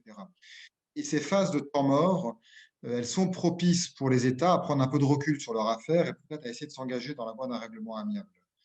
Là où, à l'inverse, on a une procédure qui est très séquencée avec des délais très fixes, les parties, parce qu'elles sont enfermées dans ces délais et cette séquence procédurale, n'auront pas l'opportunité de prendre ce recul et de dégager en quelque sorte. Il n'y a pas d'incitation à trouver un règlement amiable avec une procédure qui est trop séquencée et trop procéduralisée en quelque sorte. Ouais. Et je crois que ça, c'est un point vraiment important parce que la Cour le dirait de manière répétitive, le règlement judiciaire n'est qu'un succès d'année au règlement amiable. Il faut réussir à créer ces marges de règlement amiable en marge de la procédure. Et si elle est trop séquencée et trop rapide, on n'a pas ces moyens-là. Il y a un très bon article de Von Lowe sur la litigation strategy et qui dit tout bon plaideur doit toujours avoir une stratégie de sortie du contentieux. Là, il faut l'intégrer dans la pratique contentieuse, trouver toujours une stratégie de sortie. Oui, je dirais que le mécanisme de règlement des différends de l'OMC sert un peu de contre-exemple à ce que tu viens d'affirmer. C'est peut-être exact pour la Cour internationale de justice, encore que je ne sois pas toujours totalement convaincue. Le mécanisme de règlement des différends de l'OMC, qui lui fonctionne avec des délais préfixes, même si en pratique ils sont de moins en moins respectés, les affaires durent plus longtemps, mais il n'empêche que le fait d'utiliser encore une fois, dans une stratégie, le fait de déposer une affaire devant une juridiction pour obtenir que cette juridiction, pour avoir un effet de levier sur des négociations, et puis après le fait de continuer à négocier en parallèle avec le déroulement de la procédure, le fait éventuellement de suspendre la procédure pour poursuivre les négociations, tous ces éléments-là jouent aussi dans le règlement des différends de l'OMC, alors même qu'il a des délais contraints qui sont même très inférieurs à ceux qu'on peut imaginer à la Cour internationale de justice. Donc, pour cette raison-là, je dirais que je ne suis pas totalement convaincue par l'argument. Il y a des affaires dans lesquelles les parties sont effectivement prêtes à négocier, y compris après avoir mesuré leurs forces. Et parfois, il faut le début de la procédure judiciaire pour qu'elles puissent mesurer leurs forces. Il y a aussi des affaires où les parties n'entendent absolument pas négocier, quoi qu'on fasse, quelles que soient les opportunités qui leur seront offertes à cet égard. Et je ne pense pas que l'accélération... Je veux dire, il y avait, oui, cette préoccupation managériale parfois d'accélérer les procédures, mais parfois aussi, je suis d'accord, c'était un peu l'état d'esprit de certains membres d'accélérer pour accélérer, comme si c'était ça qui produirait de l'efficacité, et c'est un point de vue auquel je n'adhère pas nécessairement. Néanmoins, je crois qu'il y a quand même un certain nombre de délais qui pourraient être opportunément réduits, y compris pour établir une meilleure égalité entre les parties. Et ça fait partie. Et je crois que la discussion dans le comité s'est beaucoup plus orientée dans cette direction. Donc, c'est parti d'un point assez managérial pour aboutir à un point qui était beaucoup plus, enfin un point de vue qui était beaucoup plus complexe, ce qui fait que les raccourcissements prônés ont souvent bien d'autres motifs que juste obtenir que ça dure moins longtemps. Je voulais juste dire que j'étais aussi d'accord avec Hélène. la difficulté de la chose, c'est qu'on est partagé à chaque fois entre plusieurs enjeux différents et l'emboîtement des choses est très, très difficile. L'une des propositions qui me paraît aussi très, très bonne dans le rapport, c'est de dire qu'on n'est pas obligé d'avoir toujours une phase orale. On peut très bien se limiter à une phase écrite. Et d'ailleurs, dans l'affaire Diallo, la CJ n'a pas eu de phase orale sur l'indemnisation. Après tout, pourquoi pas? Si les pièces de procédure écrites sont suffisamment claires, la Cour peut directement rendre son arrêt. Donc, c'est une souplesse qui me paraît tout à fait bienvenue. Simplement, Catherine, je crois que je n'ai pas répondu à ta question qui était de dire, mais les parties n'ont qu'à suspendre la procédure si elles veulent négocier. Le problème, c'est que demander la suspension de la procédure, c'est exposer au grand jour qu'on veut négocier. Et ça ne permet pas toujours forcément une négociation diplomatique entre les États qui préfèrent en fait négocier à la marge de manière confidentielle pour arriver vraiment à un accord qui soit satisfaisant. Mmh.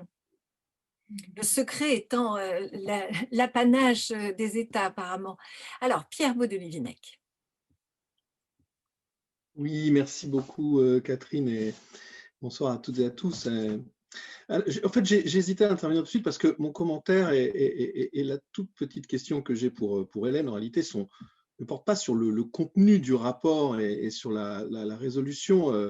Après tout, dans les fonctions que j'exerce, j'ai un peu un devoir de réserve, donc ça me protège de devoir commenter sur ce point. Je dirais simplement que je remercie beaucoup sincèrement d'ailleurs, Hélène et les autres membres et les présidents, les coprésidents du comité, les rapporteurs, parce que c'est le comité qui, de très loin, vous ne me citerez pas, je sais que c'est enregistré, mais a été le meilleur pour moi à Kyoto parce qu'il m'a donné le moins de travail.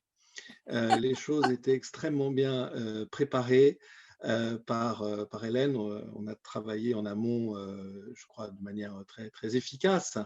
Et donc, je me suis très peu soucié de ce comité parce que ça fonctionnait très bien. Je ne dirais pas forcément toujours la même chose pour d'autres comités, mais ça, c'est aussi mon travail et son charme. Franck, il faut le rayer de l'enregistrement. Oh, il n'y a rien de majeur, j'ai encore cité personne là. Et évidemment, et ce que tu as dit, Catherine, sur le fait que Hélène ait fait l'effort, parce que là, je crois que tu as joué, Hélène, un rôle important de produire la résolution et le rapport, d'ailleurs en anglais et en français, en amont, c'est essentiel. Ce n'est qu'un aspect, mais c'est un aspect vraiment important pour nous. Je plaide aussi, alors je suis très peu intervenu dans tout ceci, je plaide simplement coupable sur un point qui a été sur l'une des remarques de Mathias, qui a regretté à un moment donné que peut-être les recommandations qui figurent dans la résolution ne soient pas suffisamment détaillées ou ne reprennent pas assez le contenu du rapport lui-même. Alors, moi, je dois dire que je suis préoccupé par la lisibilité des résolutions et leur accessibilité. Et donc, je pense qu'il faut garder des résolutions un peu dynamiques et nerveuses. Celle-ci est déjà assez, très substantielle même, très longue. Et donc, je n'ai pas du tout milité pour qu'on l'augmente, au contraire. Et d'ailleurs, ça me renvoie à mon commentaire plus substantiel et à la petite question que j'ai à poser. En fait, le commentaire substantiel, c'est ce qui m'intéresse finalement, excusez-moi, en tant que directeur des études. C'est le statut de cette résolution. Bon, elle va être formellement publiée dans quelques mois dans le rapport de la conférence de Kyoto sur lequel on travaille déjà, puisqu'il doit être publié dans les 6 mois. Mais cette résolution, elle invite, alors c'est assez classique, mais elle le fait de manière très précise. Dans ces derniers paragraphes, eh bien, elle invite le secrétaire général de l'association à communiquer la résolution au président des juridictions concernées et au président des juridictions concernées à considérer en réalité, là je n'ai pas le langage sous les yeux exactement, mais enfin à considérer en réalité ces recommandations. Or, voilà, ces recommandations, elles sont très substantielles et ce qui me préoccupe, c'est la manière dont on va dépasser au fond ces invitations formelles pour que cette résolution ne soit pas qu'un aboutissement, c'est l'aboutissement des travaux du comité, mais que sur cette base, et étant donné, alors on peut avoir des discussions sur le fond, mais étant donné la précision, le détail des recommandations qui ont été faites, et Hélène a très justement souligné que je crois que l'une des limites ou des principes de travail du comité a été d'envisager des réformes qui n'impliquaient pas le renvoi à des négociations conventionnelles, pour dire les choses très rapidement, mais qui donc sont des réformes qui sont en principe, en tout cas, faisables. Donc, la vraie question que ça nous pose, c'est comment on transforme l'essai, c'est-à-dire comment on passe de cette invitation formelle à une mise en pratique, à un suivi. Et donc, c'est une question que je pose un peu à Hélène, mais je me la pose à moi-même. C'est-à-dire que je pense qu'il va falloir qu'on réfléchisse, et ça, je dis nous parce que ça concerne l'association, au relais de ce type de réforme qui montre, de mon point de vue, ce que l'association collectivement peut faire de mieux, ou en tout cas de plus efficace aujourd'hui. Hélène, je ne sais pas si elle a une idée, mais moi j'en ai tout de suite une. Ah, je m'en doutais.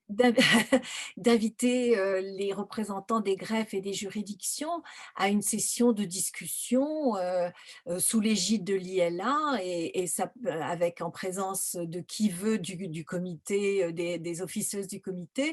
Enfin, moi, je verrais ça assez bien comme un des rôles de l'ILA. Mais Hélène, je te laisse dire ce que tu as en tête. Dans un premier temps, notre objectif est bien sûr de faire une opération de communication autour du rapport et des résolutions en l'envoyant non seulement aux greffes et aux représentants de l'institution, mais aussi aux juges eux-mêmes si nous souhaitons que ce soit lu et connu. Nous ne l'avons pas encore fait, mais nous allons le faire de la publicité autour du rapport. Ça, c'est un premier aspect. Mais je dois dire quand même deux choses.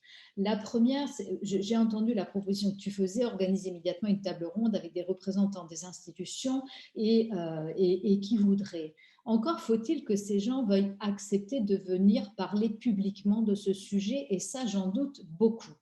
C'était pas public dans ma tête. D'accord. Mais même si c'est un débat public restreint, mais nous avons essayé au long de nos travaux d'être en contact avec les institutions et nous leur avons écrit régulièrement. Nous avons envoyé le rapport intérimaire que nous avions présenté à Sydney. Nous avons eu des lettres polies par lesquelles les institutions prenaient acte de ces informations et nous savons même qu'une des juridictions en a discuté dans sa conférence d'administration habituelle et a décidé de ne pas réagir sur le contenu en considérant qu'il n'était pas opportun de faire connaître ce qu'elle pensait. Et donc, nous avons parallèlement décidé de cultiver nos relations interpersonnelles sur une base donc confidentielle, qui a fait aussi que nous avons pour nos débats adopté les Chatham House Rules, c'est-à-dire une règle de confidentialité sur nos débats. On avait des comptes rendus, des verbatims de nos discussions, mais ces verbatims étaient anonymisés. Et dans le dossier lui-même, on ne fait jamais référence à l'opinion d'un tel ou d'un tel, tout est absolument anonymisé. Et en réalité, c'est à ce prix-là que nous avons obtenu un certain nombre d'informations et d'opinions, parce que c'est pas ce dont nous faisons état n'est pas sorti de nulle part. On a beaucoup consulté des praticiens et des juges. Donc maintenant, être en mesure de mesurer, d'apprécier l'impact exact sera, je crois, très compliqué. Et même en admettant qu'en plus une de nos idées ait réellement influencé la décision d'une juridiction, obtenir que cette juridiction reconnaisse qu'elle a puisé l'inspiration dans un rapport comme le nôtre me paraît aussi une étape psychologiquement difficile à franchir. Une juridiction aura toujours réfléchi par elle-même et aura toujours imaginé la solution avant qu'elle lui ait été suggérée par des extérieurs. Donc, je dirais que la fierté institutionnelle n'ira pas non plus dans ce sens-là, me semble-t-il. Mais je peux avoir tort. Souhaite s'exprimer. Mais est-ce que le groupe de travail de Brandeis University existe encore? Parce que ça serait un forum intéressant. Oui, mais jusqu'à présent, il ne travaillait que sur les juridictions nationales, le groupe de Brandeis. Il ne s'intéressait pas tellement aux cours internationaux. Il y a plusieurs rapports. Moi, je les ai utilisés pour mon cours de la Haye. Donc, ils ont travaillé avec des juges internationaux. Donc, ça peut être un forum de partenariat, à mon avis. Alors, maintenant, j'ai plusieurs questions. Tout d'abord, quelqu'un qui s'appelle Hicham, je ne crois pas le connaître, donc s'il veut bien Bonsoir. mettre son micro, et vous avez la parole. Vous m'entendez? Oui, on vous entend.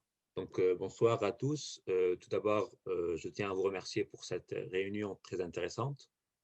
Donc, je me présente tout d'abord. Je suis Alayoubi Hicham, doctorant à l'IHEI, sous la direction du professeur Carlo Santulli. Et j'aurai deux questions plutôt terminologiques qui ont suscité ma curiosité. Donc, la première question, c'est celle de savoir pourquoi avoir utilisé l'expression jonction en tant que partie et non pas l'expression d'intervention en tant que partie, comme l'avait fait la Cour internationale de justice. Donc, cet usage terminologique a suscité ma curiosité. Je note au passage que la Cour de justice de l'Union européenne utilise également l'expression d'intervention, tout en considérant l'intervenant comme une partie. Donc ça, c'est ma première question ou remarque. Ma seconde question, ou remarque plutôt, c'est que, en fait, l'une des propositions qui a été faite dans le rapport est celle de créer devant la Cour internationale de justice un nouveau mécanisme comme celui de l'amicus curiae. Or, il m'a semblé que la possibilité de soumettre des mémoires d'amicus curiae a été implicitement reconnue par la Cour internationale de justice aux organisations intergouvernementales dans les procédures consultatives et contentieuses et aux États dans les procédures consultatives. Je cite pour référence l'article 34, paragraphe 2 et l'article 66 du statut. En dépit du fait, il est vrai que ces dispositions ne citent pas expressément l'expression d'amicus curiae. Donc, je me demandais s'il n'était pas plutôt pertinent de suggérer non pas la création de ce mécanisme devant la Cour internationale de justice, mais plutôt son élargissement aux États dans la procédure contentieuse. Donc voilà, c'est deux questions que j'avais à vous poser et je vous remercie beaucoup. Merci à vous. Alors, Hélène ou Mathias, ou les deux. Hélène?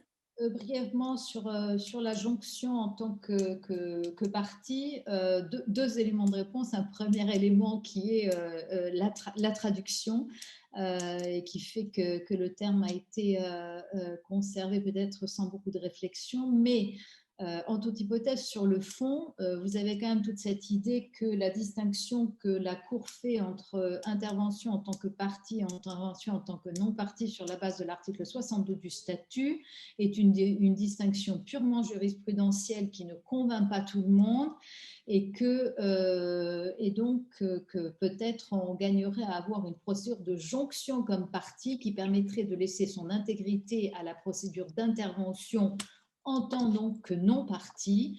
Je dirais que ce qui est au départ peut-être une absence d'attention suffisante à la traduction colle avec une opinion un peu plus fondée sur le fond. Sur le mécanisme d'amicus curiae, que les organisations internationales puissent en produire dans les procédures advisory, le mot ne me vient pas, excusez-moi, ça fait bête, mais je le pense en anglais, advisory. Consultative. Consultative, pardon, merci, excusez-moi, ça paraît vraiment ridicule.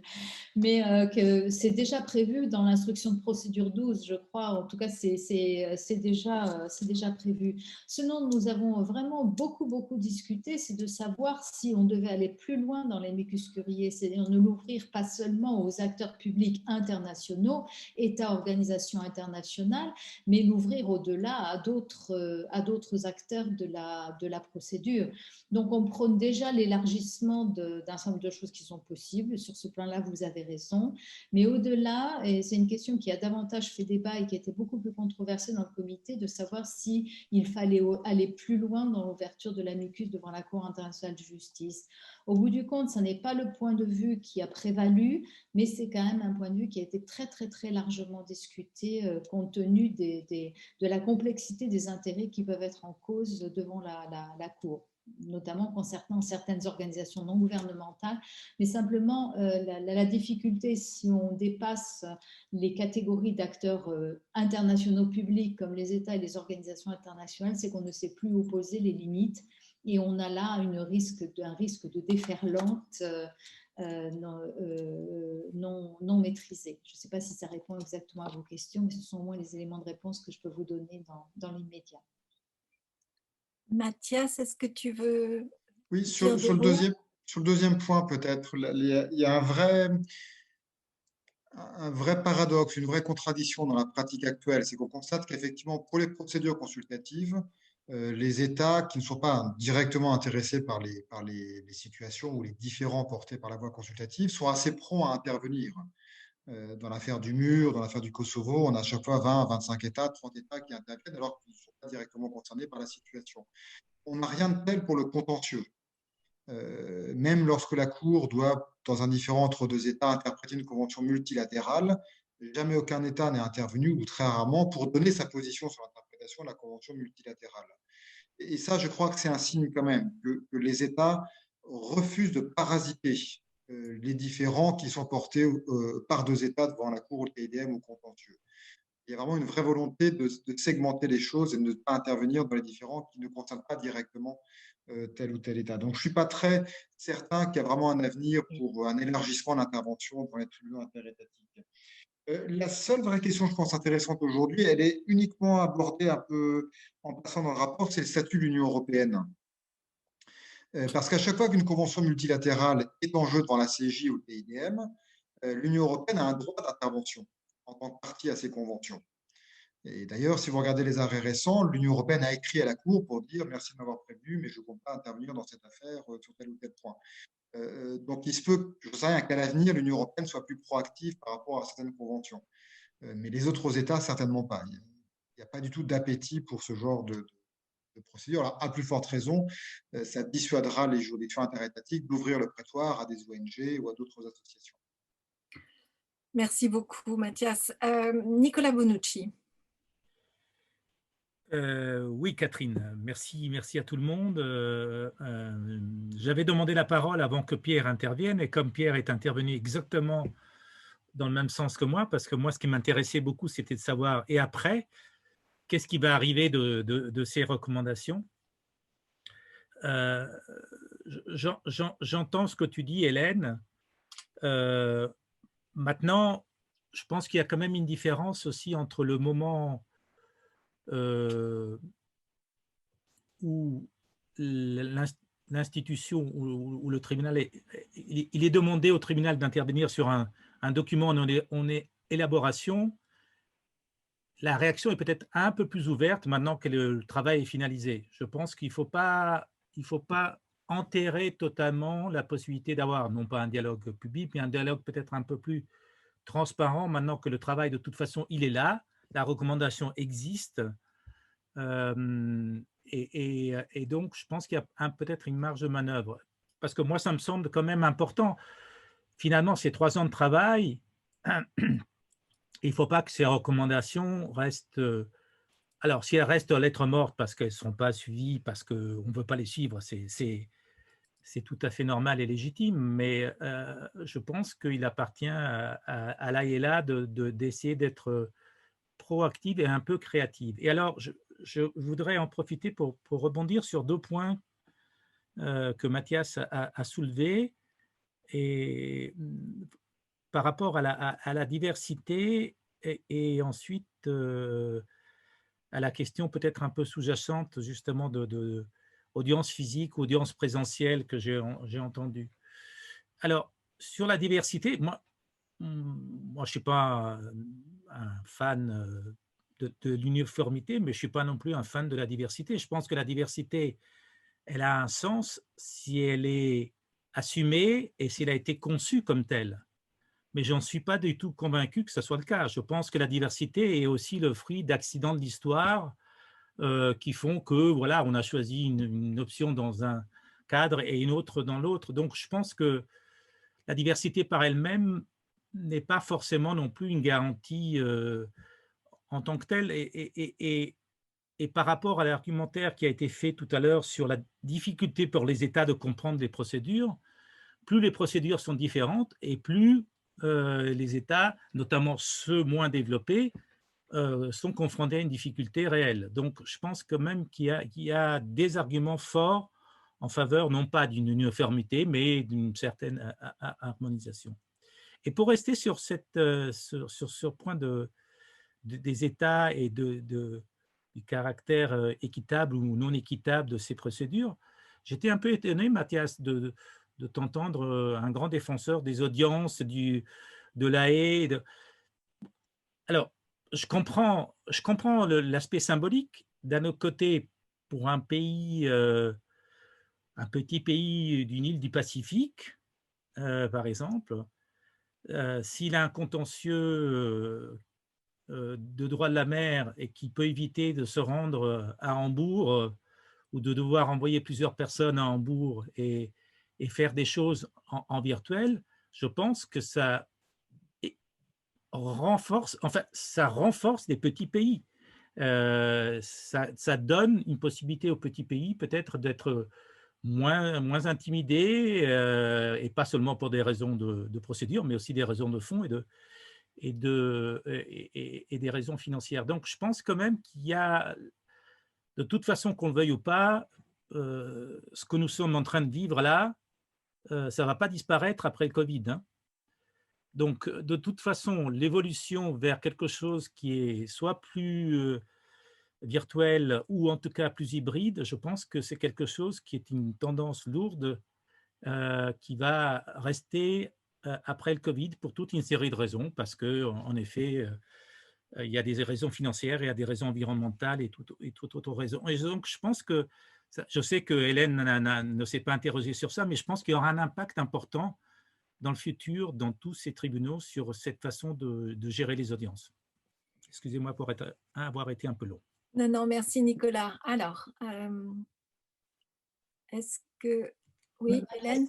Était plus interpellée que moi par ce qui a été dit.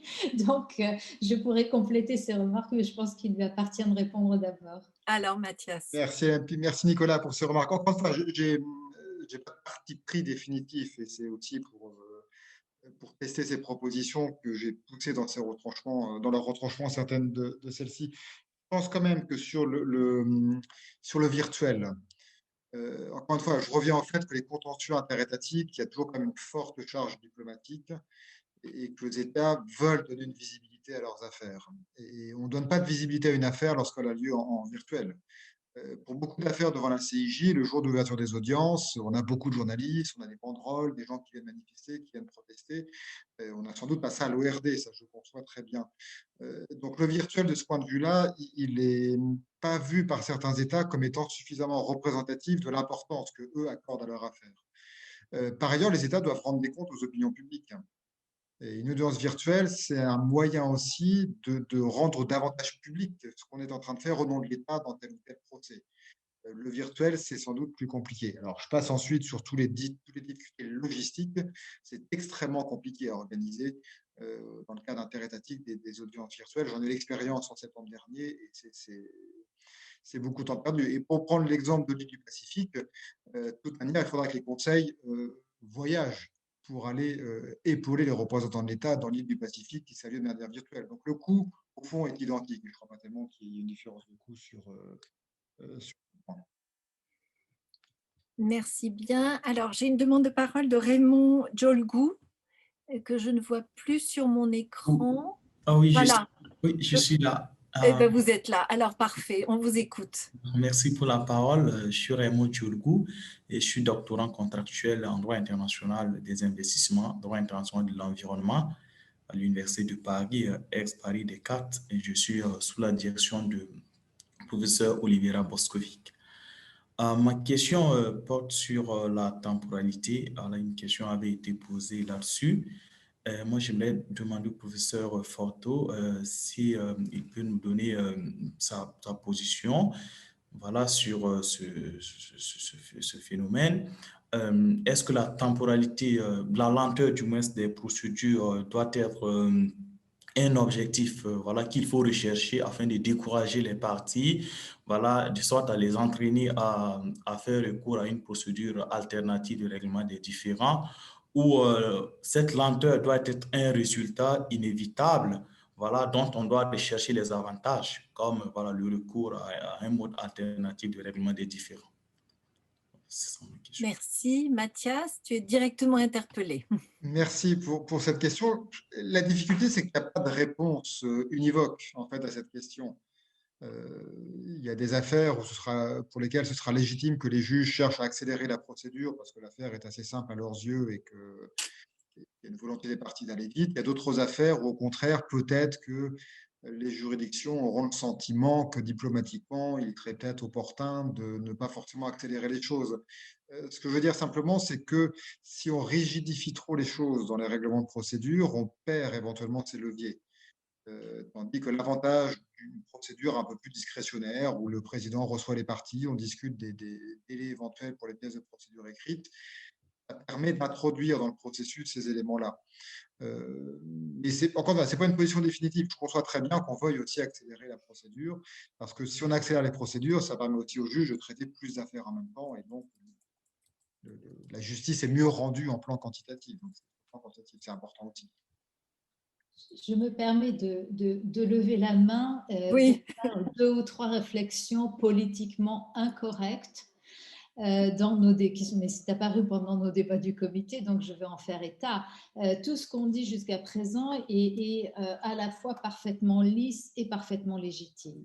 Maintenant, on sait aussi très bien en pratique que le calendrier des procédures ne dépend pas seulement du fait que les États négocieraient, ne négocieraient pas, chercheraient un règlement ou pas.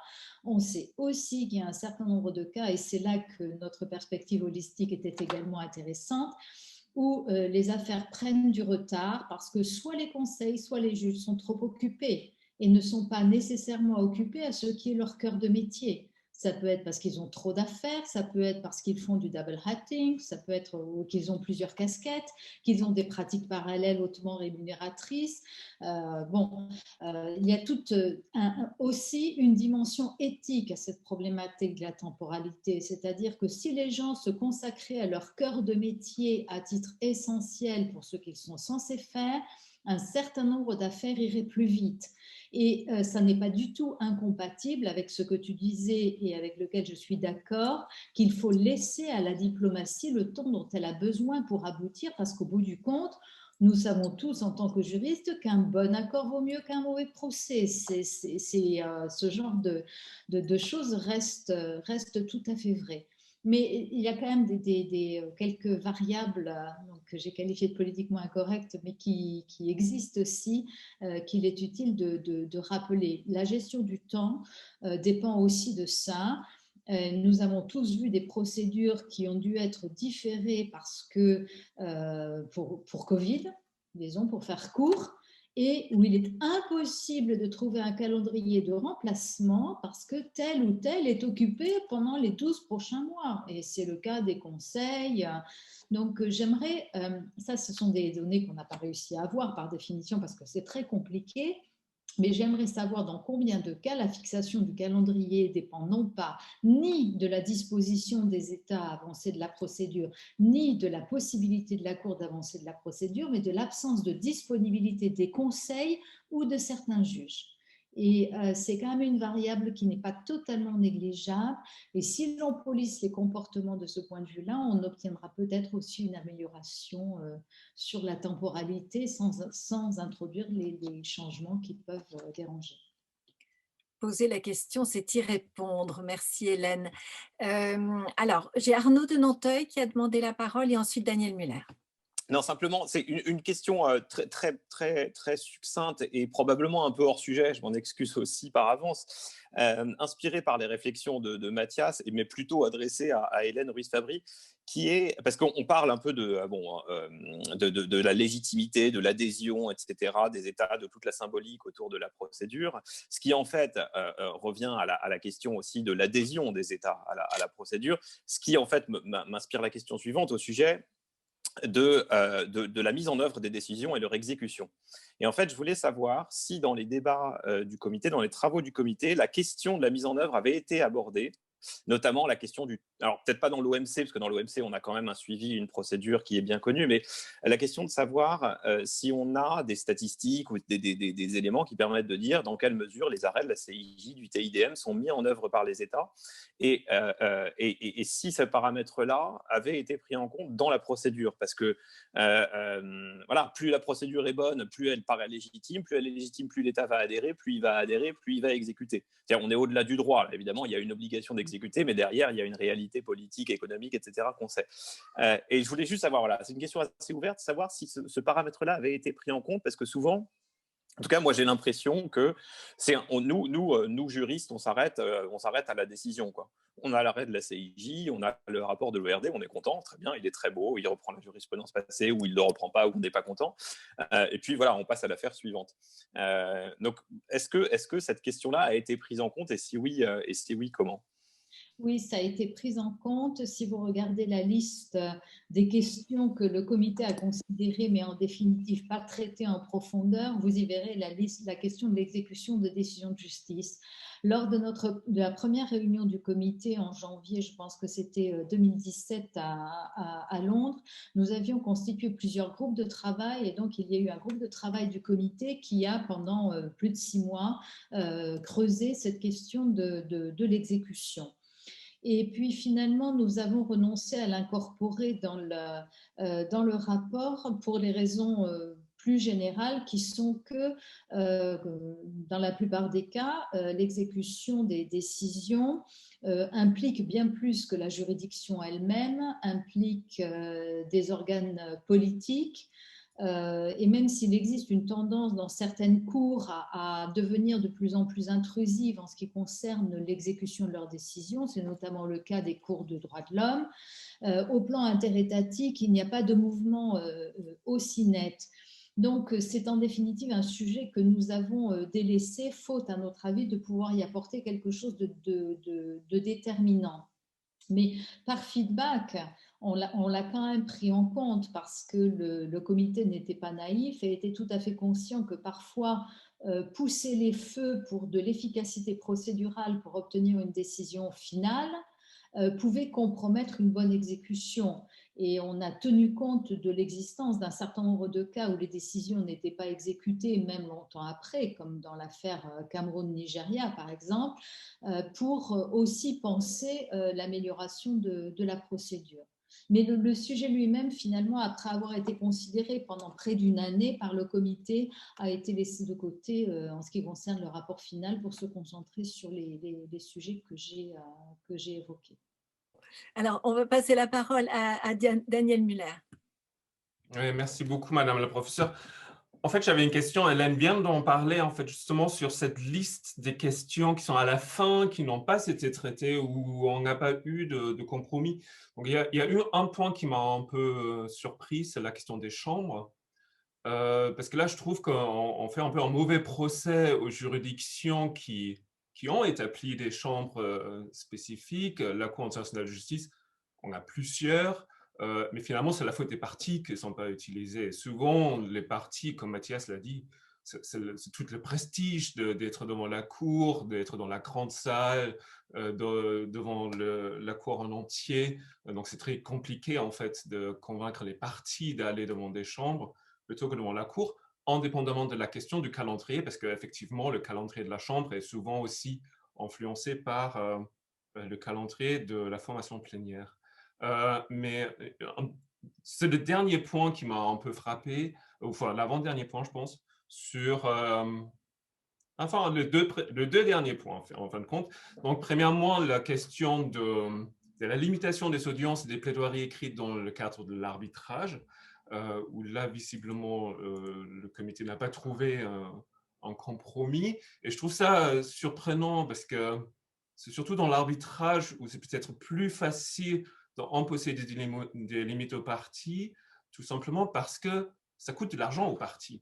Enfin, là, c'est une procédure qu'elles doivent payer, plus qu'elles donnent des documents, plus que ça va coûter cher, plus le tribunal va travailler. Peut-être aussi, à côté du tribunal, hein, les juges aussi, ils savent très bien si l'affaire traîne un peu plus longtemps, bah, elles vont être payées un peu plus. Hein. Donc, ça, c'est peut-être une question. Donc, ça m'intéressait pourquoi on a eu ces réticences vis-à-vis des tribunaux arbitraux qu'on n'a pas forcément eu vis-à-vis les cours et tribunaux institutionnels.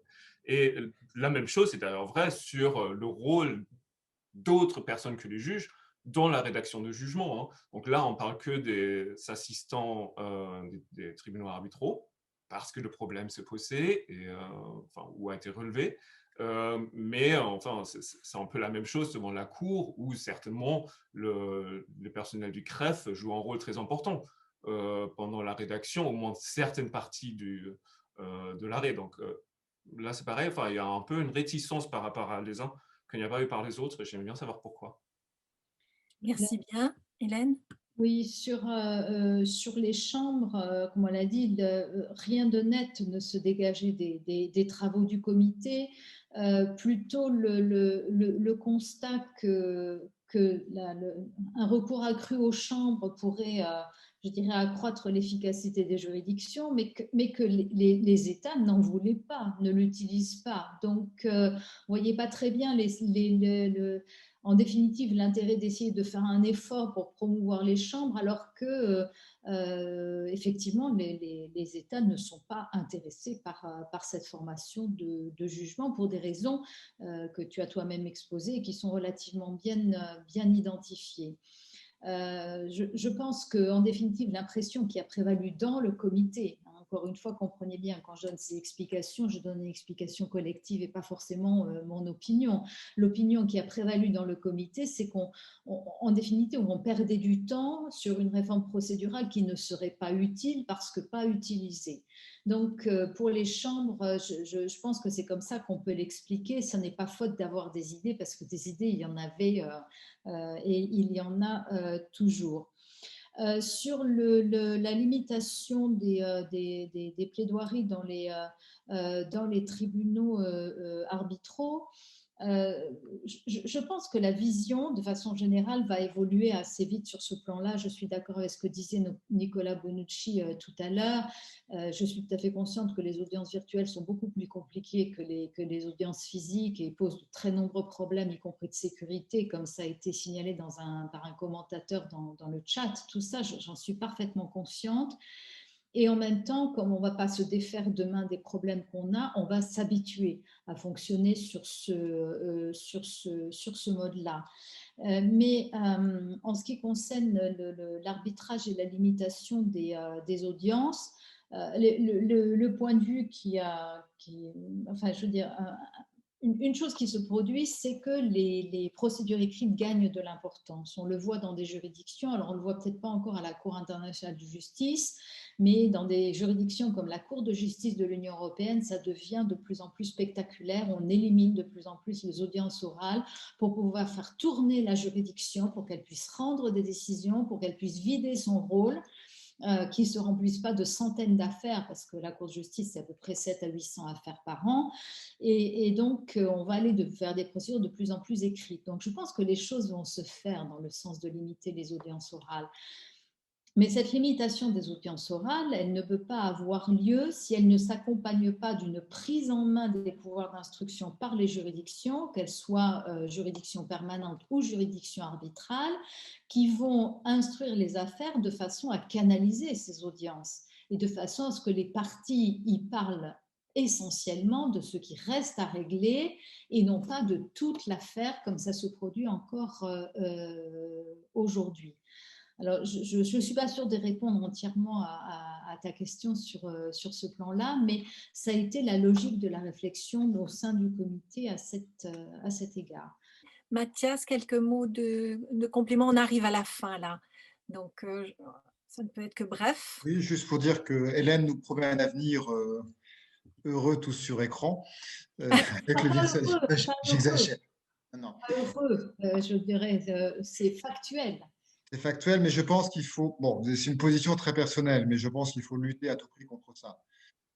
Notamment parce que, alors on peut effectivement avoir beaucoup de critiques contre les procédures orales, mais elles ont un avantage immense qui est que c'est le test du miroir pour les avocats. Il y a des choses qu'on peut plaider à l'écrit parce qu'on est invisible. Il y a des choses qui sont plus difficiles à plaider à l'oral parce qu'on n'est pas crédible à plaider tout et n'importe quoi lorsqu'on apparaît vraiment devant les juges.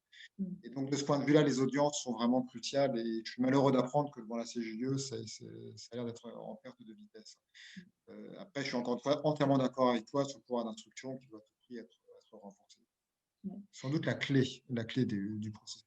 Je crois que c'est un des points que moi je retiens de notre discussion de ce soir. Hélène, tu voulais ajouter quelque chose? Je voulais ajouter que quand j'avais fait ce constat, c'était un constat factuel et non pas un vœu de ma part. Je crois que dans le débat judiciaire, tout comme dans la négociation, l'échange interpersonnel joue une dimension essentielle. Il y a une espèce d'effet papillon du contact humain, mais qu'on voit dans tous les aspects de notre vie, y compris dans les cours, dans les séminaires de recherche ou partout. Et j'y crois beaucoup. Donc, je veux dire, je n'appelle pas de mes voeux qu'on multiplie les audiences virtuelles. Simplement, comme je pense qu'on doit apprendre à vivre avec, je pense aussi qu'on doit apprendre à maîtriser l'outil de façon à en tirer le meilleur. Mais mon opinion sur ce point-là ne va pas au-delà. Je crois que toujours, c'est une question d'équilibre entre les avantages et les désavantages. Et puis, la technique va s'améliorer et probablement, nous aurons une méthode un petit peu plus performante pour toutes ces audiences par le truchement des plateformes. Alors, nous arrivons à la fin. Je dois vraiment remercier très, très chaleureusement.